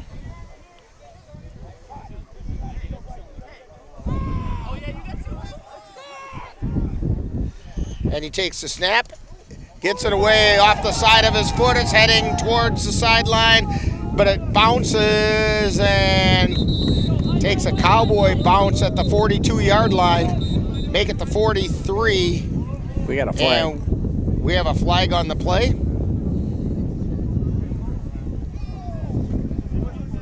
And I heard a no come from the other side of the field, so I suspect it's a penalty against the Rampage, which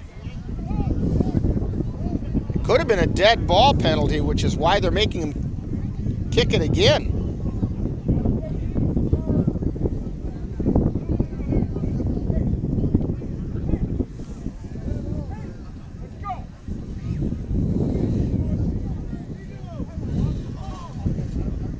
Oh, I take it back. Must have been against the Cowboys because they marked off 5 yards on the Cowboys. It's 4th and 5. So still in punt formation. Harrell getting ready to kick. Here's the snap and the kick. It's off the side of his foot. And it's going to roll down at about the 40-yard line. 39-yard line is where it stopped. Cowboys take over 1st and 10 at their own 39. Cowboys on top, 20-0, 1:26 to go in the half.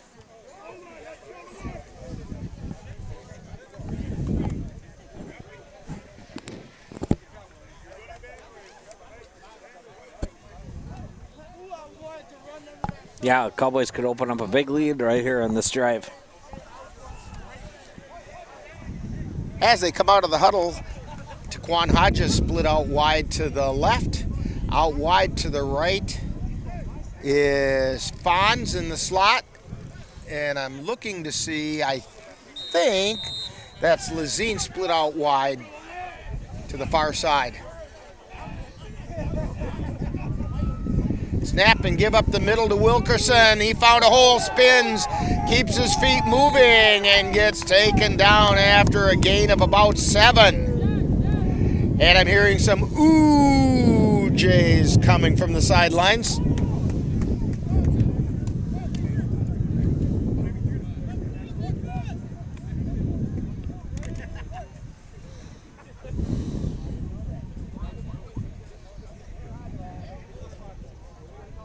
So up to the line of scrimmage come the Cowboys. Again, the slot is on the right side. Hughesby is split out wide to the right. Give to Wilkerson. He got met in the backfield that time. And they got him around the ankles before he could get anything going. Taken down at the 41-yard line for the for the Cowboys. Boy, I got to get over that one real quick. Yeah, that's a few months yet. Yeah. Well, and then we've been doing Viking baseball too, so. And that's gonna take us down to the end of the third quarter with the score. Cowboys 20, the Rampage 0, and you're tuned to Cowboy football on the Northern Light Webcasting Network, NLWN 2.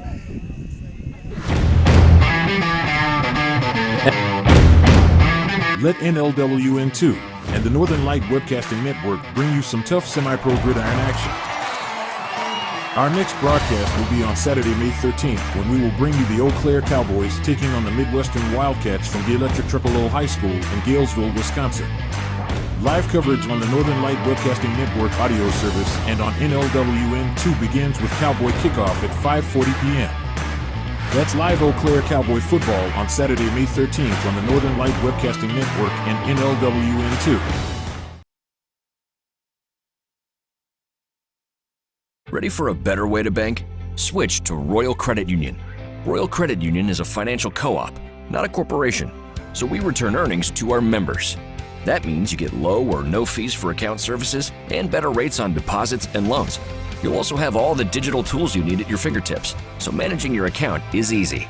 Royal is ready to help you discover the credit union difference. Switch to Royal Credit Union today at rcu.org/difference. Insured by NCUA. Back here in Beloit, just starting off the fourth quarter. Cowboys on top 20-0, and they have the ball at their own 41-yard line. And we have a whistle and a delay.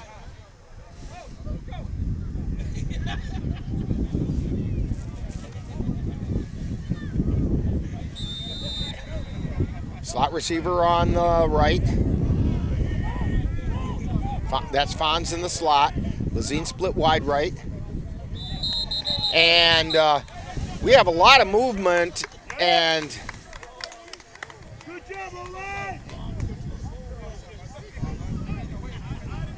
the Rampage jumped, but now they're going to say it's against the Cowboys? No, it's against the Rampage. Cowboys moved because the Rampage encroached. So that's going to bring up 3rd down and 4. They're right on the 45-yard line. They need to get to the 49.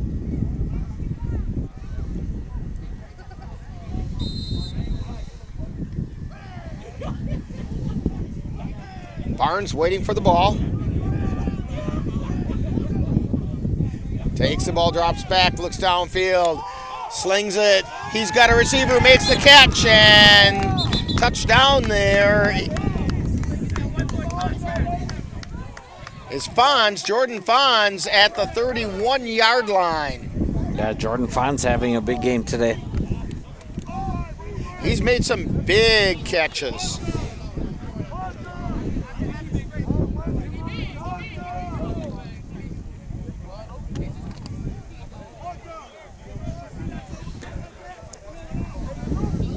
First and 10 for the Cowboys from the 31 of the Rampage. Waiting for the chain gang to get set.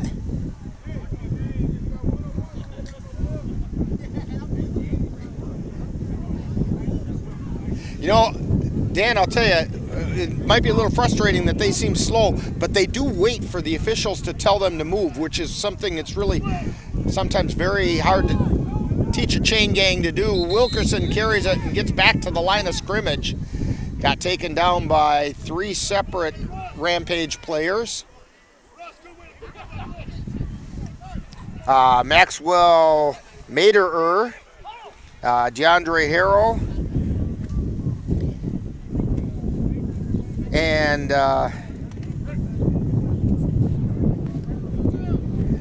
Might have been Seth Schober, but I'm not sure about that third one. Cowboys at the line. Again, slots on the right. Barnes dropping back, rolls out to the right. He's gonna take it himself, gets out of bounds across the 30 at about the 27-yard line.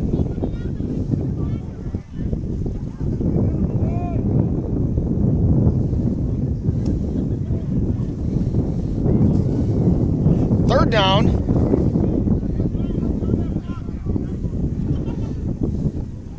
Third and 5 for the Cowboys.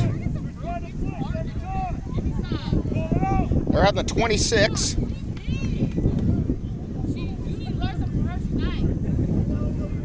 Barnes has him at the line. Vaughn's in the slot on the right. Hughesby split wide to the right. Barnes flings it over the middle to Hughesby. He's got it down inside the 10, keeps driving towards the goal line. Taken down at about the 2-yard line, somewhere right down in that area. Again, it's really hard for us to tell. We can't see the lines. We can only kind of judge by where the pylon is and where the stick eventually sets up. And he's heading down there. Let's see where they put it. Looks to me like they're going to put it on about the 5-yard line. First and goal for the Cowboys at the 5.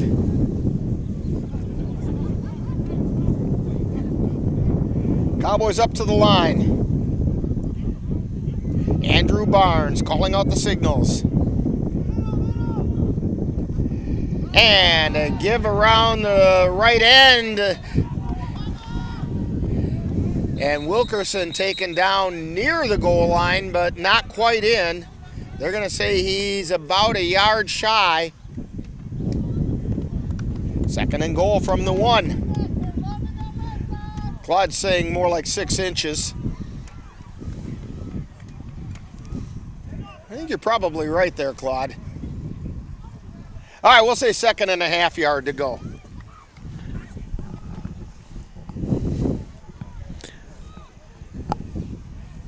Cowboys up to the line. Marquardt and Wilkerson in the backfield. Barnes keeps it himself, rolling out to the left side, heads for the pylon, and he's into the end zone. Barnes carries it into the end zone for a Cowboy touchdown. Making the score, Cowboys 26 and the Rampage 0. Cowboys again going for 2-point conversion. Boy, what a difference a little sunshine makes. Now it's actually getting warm out here. It's actually really nice. As chilly as we were getting, my black pullover. Wisconsin can have 4 different seasons within the hour. Absolutely, yes.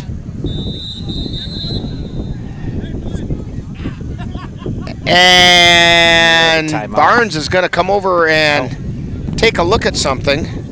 We're up to 70 degrees. It was about 57 at kickoff. So there was a penalty.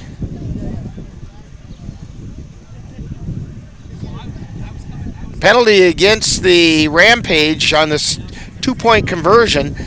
So it's down to the 1-yard line now.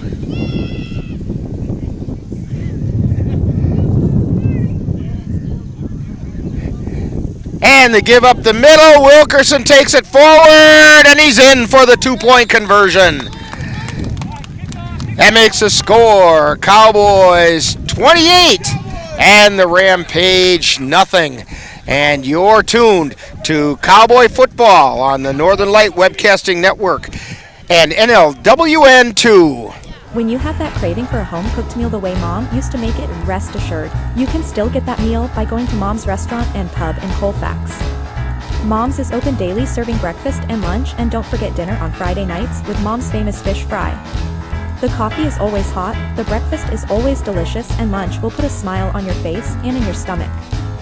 225 Bremer Avenue, Colfax. Call 715-962-4617. That's Mom's Restaurant and Pub.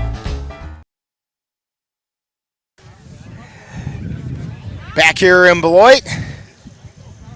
10:30 remaining in today's ball game. Cowboys have opened up a 28-0 lead over the Rock River Rampage. Opening weekend of the Northern Light Football League season. Several teams have played some non-league games already, but this is the opening league weekend. Cowboys kick off. It's coming down around the 33-yard line. Gets taken around the end, and that's carried by Corey Moore. And he's taken down at about the 37-yard line. They're going to say he got as far out as the 40-yard line.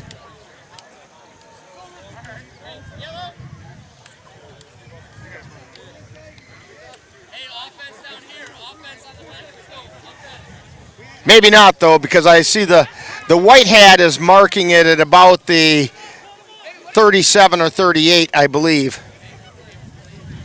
Well, no, there's another official. Looks like he's saying it's on the right on the 40. Maybe in the process of spinning him around, he touched the 40-yard line. That must be how he got there.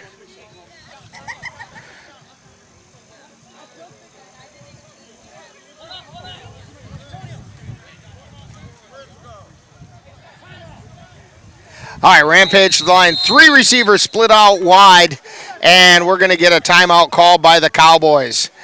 3 receivers were split out wide to the left, and as the Cowboys take a timeout, so will we with 10:04 remaining in the game. Cowboys on top, 28-0, and you're tuned to Cowboy Football on the Northern Light Webcasting Network and NLWN 2. Last week, Brandon met a girl on a dating app. One day after work, he finally found the courage to ask her out. No answer. He started to panic. Was he being too pushy? Maybe it was too... Hey, sorry I didn't respond. I was driving.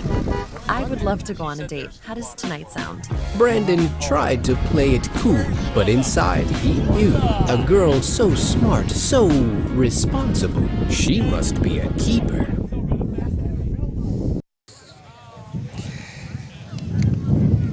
We're back here in Beloit. Rick Olson, Dan Petcha, Claude Teesing, and Paul Renault giving us all the support we need to bring you the game today. A few first game bugs that need to get worked out, but we'll get that figured out. Dropping straight back is Larson, looking downfield. He fires it downfield. He's got a receiver diving for it, but it's incomplete.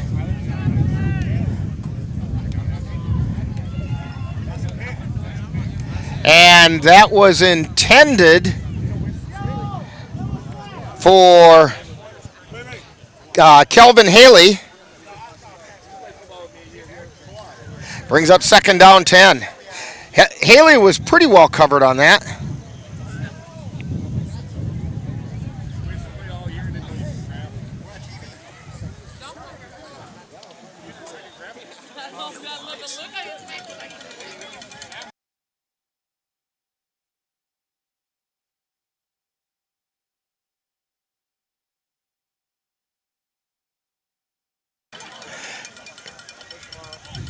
Rampage at the line. Larson waiting for the snap. He drops back, keeps it himself, goes straight up the middle, and Adamczak along with Wilson. Tyler Adamczak and Tarante Wilson kind of made a Cowboy sandwich out of Larson. It's going to bring up 3rd down and 8.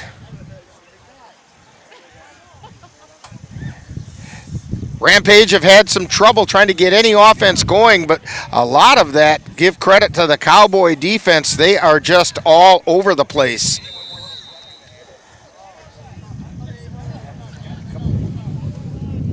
They've gotten a few chances down the field, but just been overthrown. And we're going to get a timeout on the field. I think the officials actually might have called this one for water. So with a timeout on the field, it's Cowboys 28 and the Rampage nothing. And you're tuned to Cowboy football on the Northern Light Webcasting Network and NLWN 2. Hey, Bobo, do trees tell each other stories?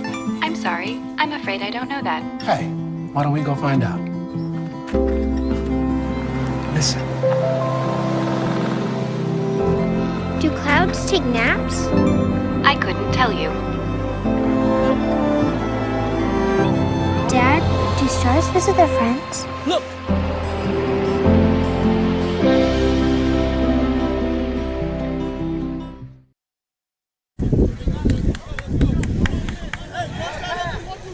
Back here in Beloit.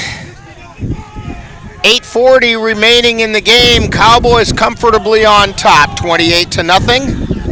Rampage sidelines exhorting their teammates to try and get something going here, and now we have a whistle stopping play as the officials need to get put in the right spot. Referee was on the wrong side of the ball. Now we move back over to the other side. 3 receivers out wide to the left. Larson dropping straight back, looking over the middle, and the pass gets broken up. Adamczak got a hand in there, and then also knocking the ball away with Sammy McBride. It's going to bring up 4th down and 8.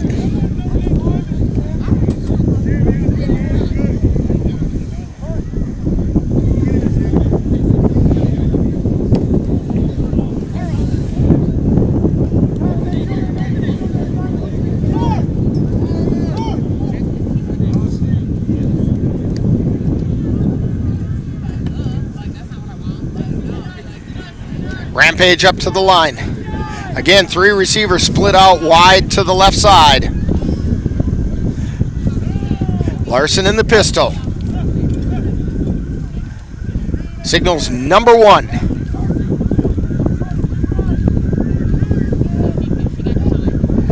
Larson drops back.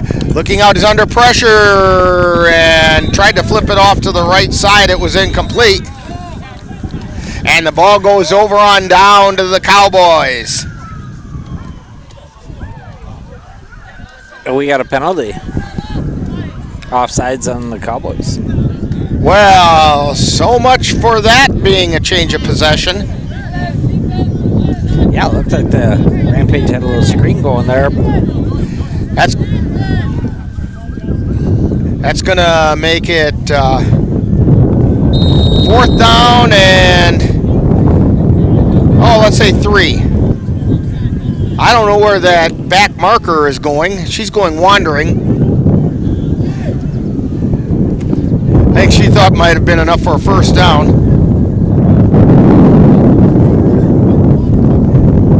So 4th and 3. Rampage at the line. It's at their own 47-yard line.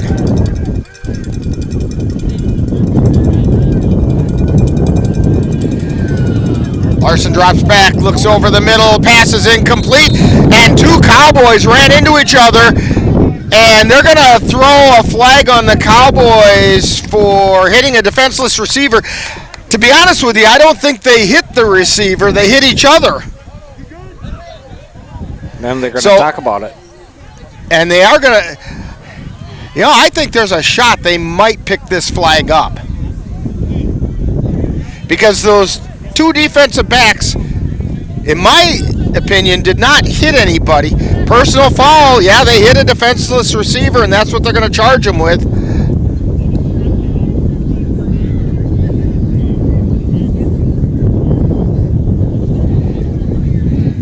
And so, they're going to mark off the penalty. It'll be enough for a 1st down. And it'll take it down to the 38-yard line. That's a long 15 yards they just did. They took it down to the 36-yard line.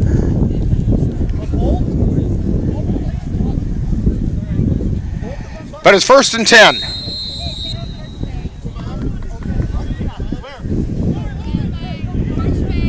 Slots on both sides now.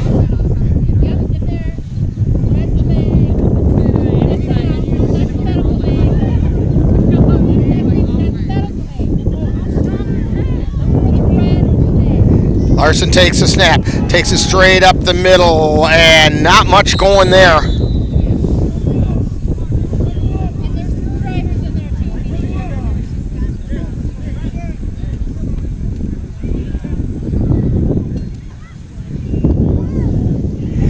Gain of about 2, 2nd and 8. 6:13 remaining.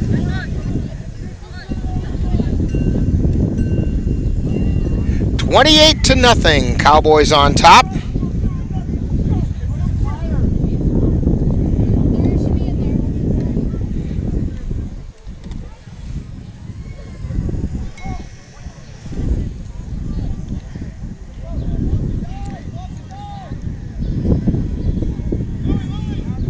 Rampage up to the line.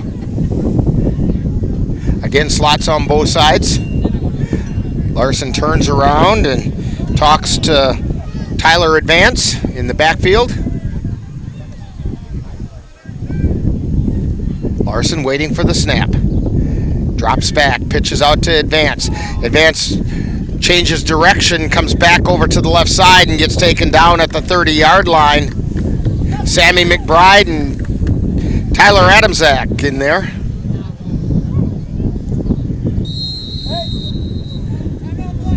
And the Rampage want to call timeout as it's 3rd and 3. And you're tuned to Cowboy Football on the Northern Light Webcasting Network and NLWN 2.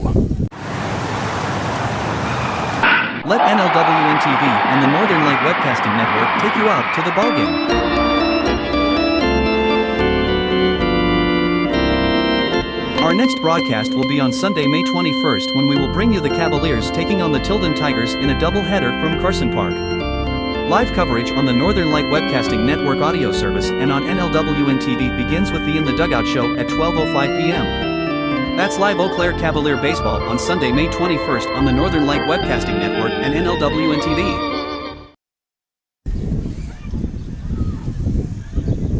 5:08 remaining in this one. Cowboys on top, 28-0. Rampage have the ball at, looks like the nose of the ball is touching the 30-yard line.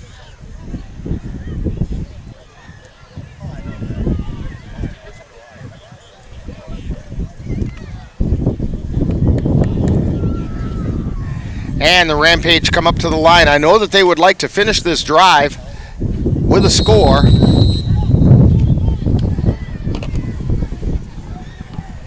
They'd like to take the goose egg off.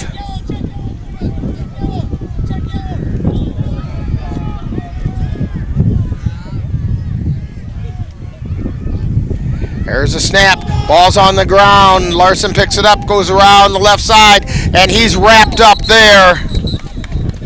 He barely gets back to the line of scrimmage. It's going to bring up 4th down.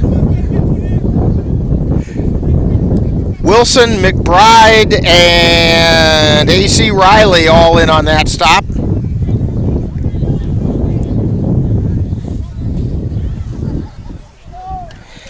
Checking into the lineup is Noah Hayden for the Cowboys.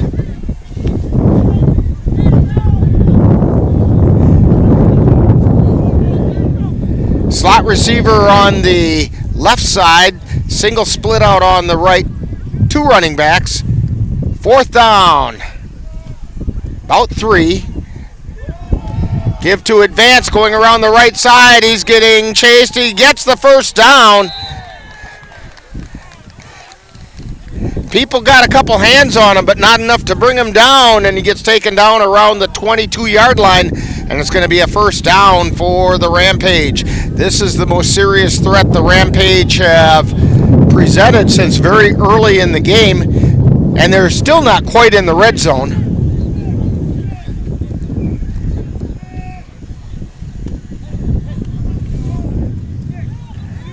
Yeah, let's see if they go back to that play or if they try to pass it into the end zone. Cowboys want to finish that shutout. 3:29 remaining.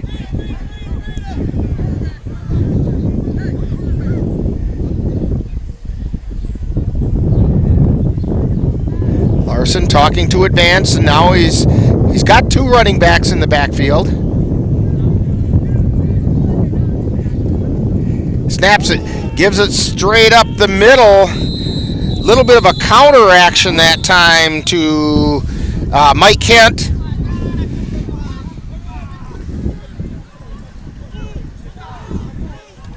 Second down. We'll call it no gain, 2nd and 10. Clock continues to run, 2:43 to go.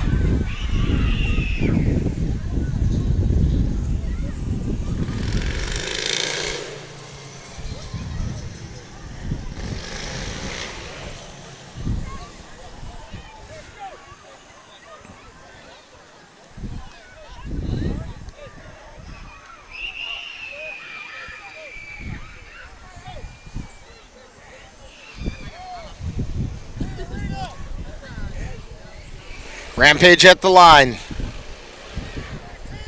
Larson waiting for the snap.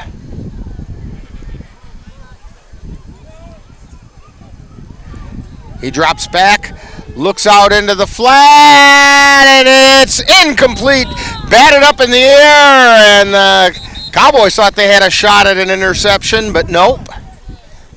That's going to bring up 3rd down.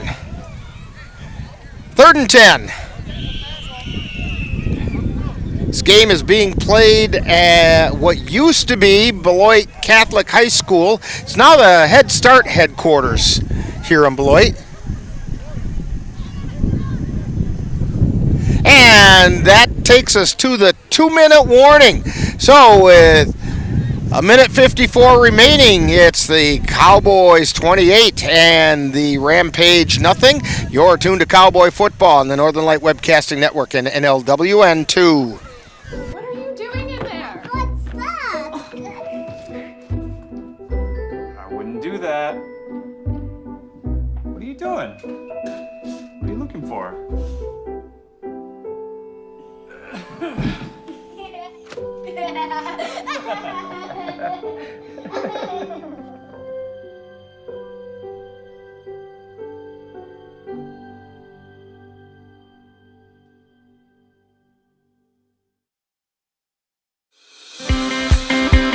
NLWN TV and the Northern Light Webcasting Network are excited to take you out to the ballpark for Colfax Viking baseball.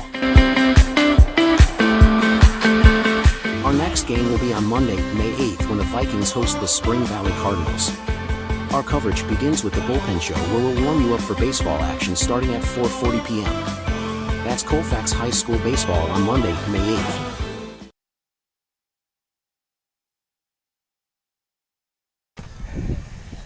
Hey, that's right.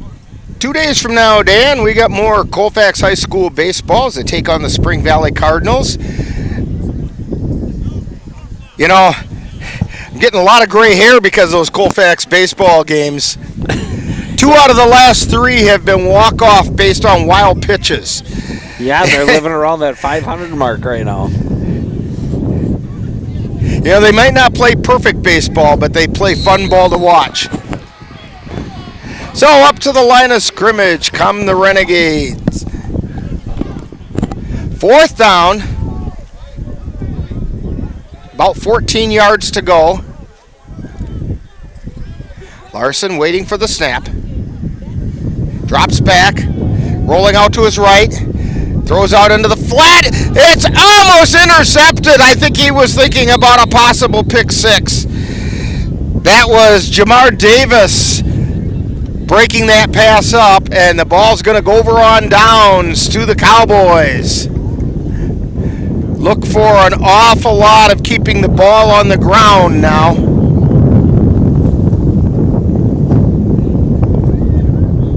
as the Cowboys will do what they can to run that clock.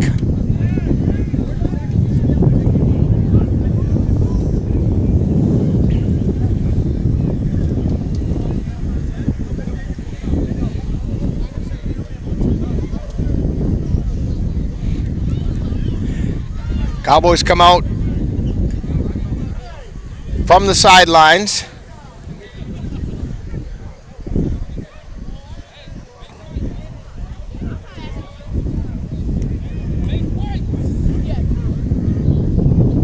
Not quite able to go into victory formation yet.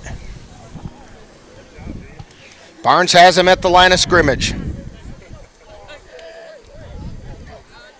High snap over the head of Barnes. They roll back and falling on it is Riley Osterud. Clock continues to run. Way back, they're going to mark it at about the 7-yard line. Second down and an awful long way for the Cowboys. Now that snap, Barnes had no chance of hauling down.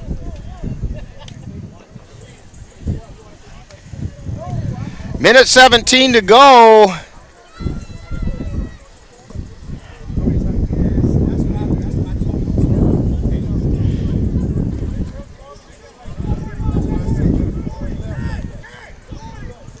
Barnes waiting for the snap. Giving it straight up the middle. I think this is Osterud. Or check that. Waiting for him to turn so we can... And then he got buried. Actually, to be honest with you, I think that was Jordan Renault.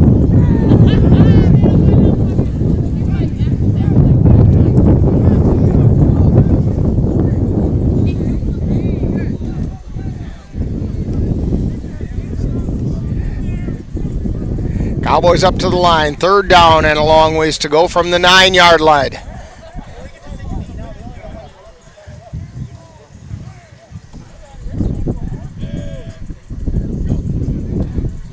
Snap give. This is Osterud around the left end. Penalty marker comes flying in. That's in the area of holding, and the worst part of that is it stops the clock. Because we're down to 23, 21, something. It's hard to read that little scoreboard they had way over in the corner. It's like 21. 21 seconds remaining. Penalties against the Cowboys. Going to be half the distance to the goal.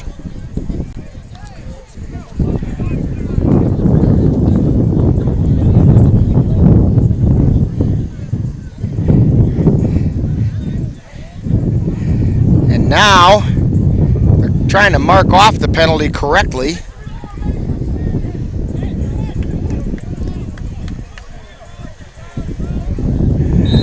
Whatever it is, it's fourth down. They must have declined the penalty. Clock is running. Cowboys don't have to snap the ball. And that's going to take us to the end of the game. Final score today, Cowboys 28 and the Rampage 0. We'll be back with a full wrap of this on Cowboy Roundup, and that's going to come up right after this timeout. You're tuned to Cowboy Football on the Northern Light Webcasting Network and NLWN 2. You've been tuned to Eau Claire Cowboy Football on the Northern Light Webcasting Network and NLWN2. This has been presented for the private enjoyment of our audience. Any broadcast, rebroadcast, or reproduction in any form without the express written consent of the Eau Claire Cowboys football team and the Northern Light Webcasting Network LLC is strictly prohibited. Stay tuned. Coming up next is Cowboy Roundup with a look at today's Cowboy game. Hey guys, it's me, Isabella Gomez, filling in for Smokey Bear because he's got more to say than just... Only you can prevent wildfires. Like, if you're outside enjoying a barbecue, don't let a hamburger distract you from fire safety. Make sure you aren't dumping your hot coals or ashes onto the ground because that could start a wildfire. So take wildfire prevention seriously and let's save the world one day at a time. Juntos con Smokey Bear, podemos hacerlo. Go to smokeybear.com to learn more about wildfire prevention.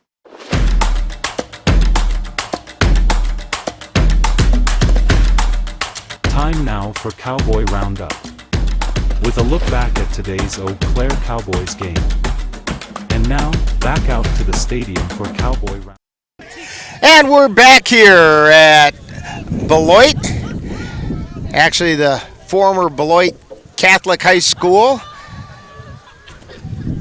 And the Rock River Rampage get an opportunity to use what's left of the field here. And didn't matter for the Cowboys. They took it in stride. They made the most of it and came out on top by the score of 28-0 over the Rampage. Taking a real quick look at the statistics, the Cowboys had 73 yards rushing, where the Rampage had only 20. Cowboys had 168 yards passing. The Rampage had a total of 6. Barnes was 9 for 16, no interceptions. I think he had a couple of touchdowns. We'll come to that page in a little bit. Cowboys had 14 first downs. Rampage had 3. Cowboys had 7 of those by rushing, 7 by passing. Rampage had 2 by rushing, and actually they had 1 by penalty as well. But overall, a pretty good day for the Cowboys. Taking a look at, well, let me get to the right page here.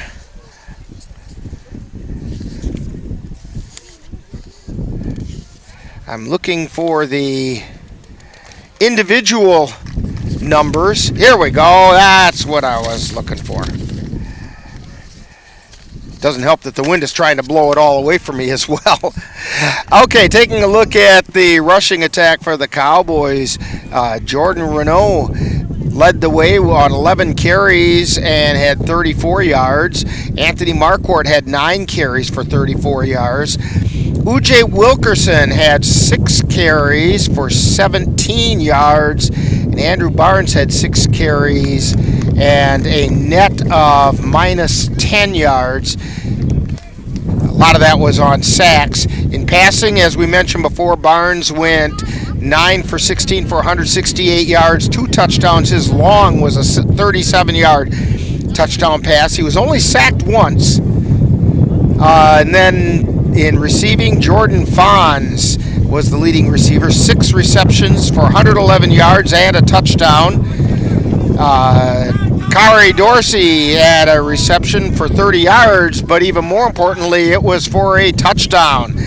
And then we had Taquan Hodges, 1 reception for 5 yards, and Connor Hughesby had a reception for 22 yards. So that's kind of the numbers that we have for the Cowboys today. And I'll tell you what, we're going to take a bit of a timeout as we wait for a member of the coaching staff to come over and join us. And you're tuned to Cowboy Roundup on the Northern Light Webcasting Network and NLWN TV. You quit smoking and thought, that's that. But here's the thing about lung cancer. By the time you see the symptoms, it could be too late. But now, there's a new scan that can detect lung cancer early, when it's more curable. If you smoked, get scanned. Talk to your doctor or learn more at savedbythescan.org.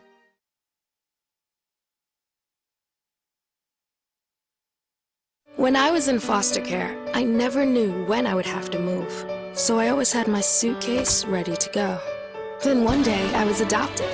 My new parents opened their hearts and home to me. My parents cook my favorite breakfast for me every morning.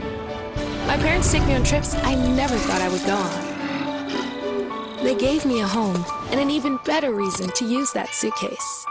My parents aren't perfect, but they're perfect for me. If I could be you, and you could be me for just 1 hour. If we could find a way to get inside each other's minds. Walk a mile in my shoes. Walk a mile in my shoes. Well, before you abuse, criticize, and accuse. Walk a mile in my shoes.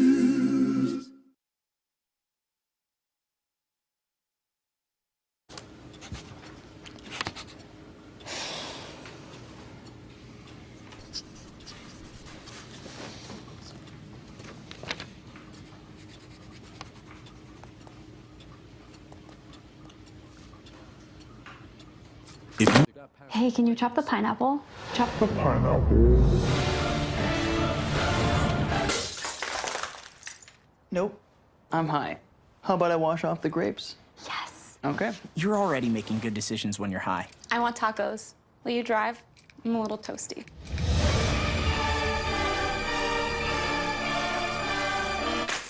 Nope. I'm high. Let's order in. Don't make an exception when it comes to driving. If you feel different, you drive different. Okay, Dad. 1, 2, 3.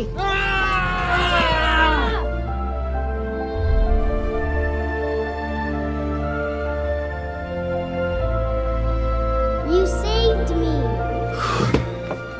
Dad? Are you okay? I'm fine, dear.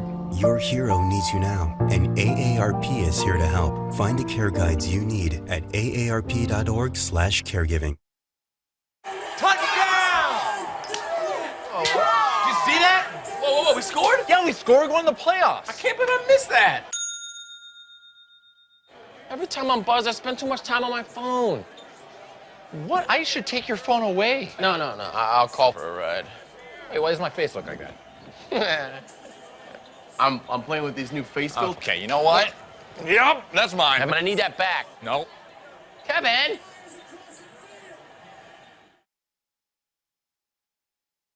When you look at the number of disasters in the U.S., chances are every area will deal with some kind of emergency in the next decade.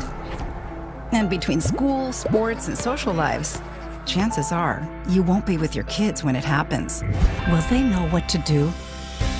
Ready.gov/kids has the educational tools and information to make the conversation easy. When the time comes, chances are they'll feel prepared, not scared. So talk with your family today.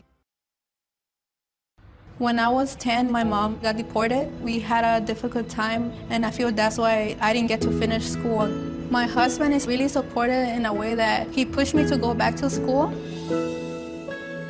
She wants to have a career so her kids can look up to her. They both keep me motivated to go to school, and they see that if I do it, like, they can do it too, you know? I feel that everything's possible. Find free adult education classes near you at finishyourdiploma.org. And we're back here in Beloit, and joining us right now is Cowboy head coach Fred Hovershome. And Coach, congratulations, win number 1 on the season. Thanks, Rick. It felt good. Thank you. And you've got to be pretty impressed with that defense pitching a shutout today. Yep, they did well. Our first quarter, as you know, we didn't start out real well. We had some problems with the O-line, and they corrected that. Put some young guys in there. It's a new team. After that, we dominated on both sides of the ball, and it was a clean game, which you normally don't see at this level. I'm proud of their team that we played that hosted us, and I'm so proud of my guys that kept it clean and classy with a little bit of nasty. And that's kind of been your slogan all year, clean and classy with a little bit of nasty. And how about that Terante Wilson at defensive end? Boy, did that guy play some ball today. Yes, and I was just amazed after that first quarter we could have fell on our feet because we were not playing well. They were outplaying us. and called timeout. They readjusted, and every one of these guys manned up. I had 44 guys here that traveled today, Rick. And when you're on the road at this level, you normally have maybe 24 to 30 if you're lucky. And you've been in this league and you know that. That's right. 44 guys that came here. This is their team. I'm proud of them. And absolutely, and offensively, you move the ball consistently. Couple drives bogged down, but overall, you move the ball really, and both through the air and on the ground. That's got to make life pretty good for you. Yep, it felt good, and I got to give a shout out to my son Tanner. Pretty emotional for me. He did a great job in his first day of coaching at this level. I didn't do anything but sat and watch the team play, watched my coaches coach, and they won the game, and I'm very, very happy and so proud of them, and I'm especially proud of my son. And, well, congratulations on win number 1. Next week, it's the Midwestern Wildcats down at Gale Electric Trempealeau. You know anything about them at all? I don't. I've watched film on them, but I don't watch a lot of film, Brent, because at this level, the teams change so much from year to year. Watching film from last year doesn't do you much good. So I just play who shows up, and we run our stuff, and if they have what it takes, I do my stuff, they do their thing, we see what happens. All right, well, super. Win number 1, 1-0 on the season. It doesn't get much better than that. And we will see you at Gale Electric Trempealeau next week. Sounds good. Thanks, Rick. Thank you, Coach Hovershome, for joining us, and we'll be back with a final wrap-up right after this timeout. You're tuned to Cowboy Roundup on the Northern Light Webcasting Network and NLWN TV.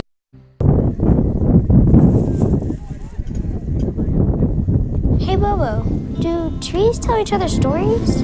I'm sorry. I'm afraid I don't know that. Hey, why don't we go find out? Listen. Do clouds take naps? I couldn't tell you. No, a couple Dad, plays. do stars All visit right. their friends? Look.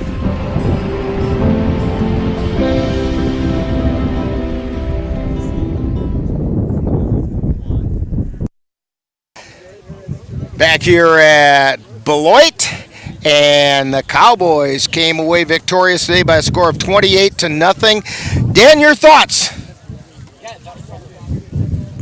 Yeah, I thought for the first game out, Cowboys looked like they had everything together. They had a nice set of plays to get in the end zone, and looking forward to seeing what happens next week. Yeah, a little first game jitters there in the first quarter, and but they sure seem to work their way through that. And the Vikings, I've been doing it all day. I got to stop that. The Cowboys seemed to right the ship and got things going, and you know. Yeah, they didn't have to do anything flashy tonight. You know, they did the plays that they needed to get in the end zone, and you know, there wasn't much they could do with the win, so they kept it on the ground and got their touchdowns. So, join us next Saturday, May 13th, on the Northern Light Webcasting Network audio service and NLWN2 as we bring you the Cowboys traveling to Galesville to take on the Midwestern Wildcats. Coverage begins at 5:30 with Cowboy kickoff, followed by live play-by-play action. Also, don't forget to join us on Monday on the Northern Light Webcasting Network audio service and NLWN TV as we bring you Colfax Viking baseball as they take on the Mondovi Buffaloes. No, the Spring Valley Cardinals is who they're taking off. Coverage begins at 4:40 with the bullpen show, followed by live play-by-play. And don't forget to join us on Sunday, May 21st on the Northern Light Webcasting Network audio service and NLWN TV as we bring you the opening game of the Eau Claire Cavaliers 2023 season. I should say opening games because the Cavaliers will be taking on defending Chippewa River League Baseball Chippewa River Baseball League champion Tilden Tigers because it's a doubleheader from Carson Park. Coverage will start at 12:05 with the bullpen show. With the dugout show, followed by live play-by-play action. You know, I don't know who writes this stuff, but I'm going to have a conversation with him. Okay, I want to remind you that today's Eau Claire Cowboys football game is brought to you by Altoona Auto Body, Ashley Furniture, The Happy Hollow, Highland Fitness, Menominee Eye and Optical, Midwest Environmental Consultants, Mom's Restaurant and Pub in Colfax, the Newborn Village Renaissance Festival in Chippewa Falls, Slayton's Technology, Sterling Optical of Eau Claire, the United States Army, and Valley Sports Academy in Halley. Be sure to thank these fine sponsors for bringing you Eau Claire Cowboy football on the Northern Light Webcasting Network and NLWN 2. So, for Claude Teasing and Dan Petshaw and Paul Renault on the statistics, this is Rick Olson. Final score once again, the Eau Claire Cowboys 28 and the Rock River Rampage 0. You've been tuned to Cowboy Roundup on the Northern Light Webcasting Network and NLWN TV.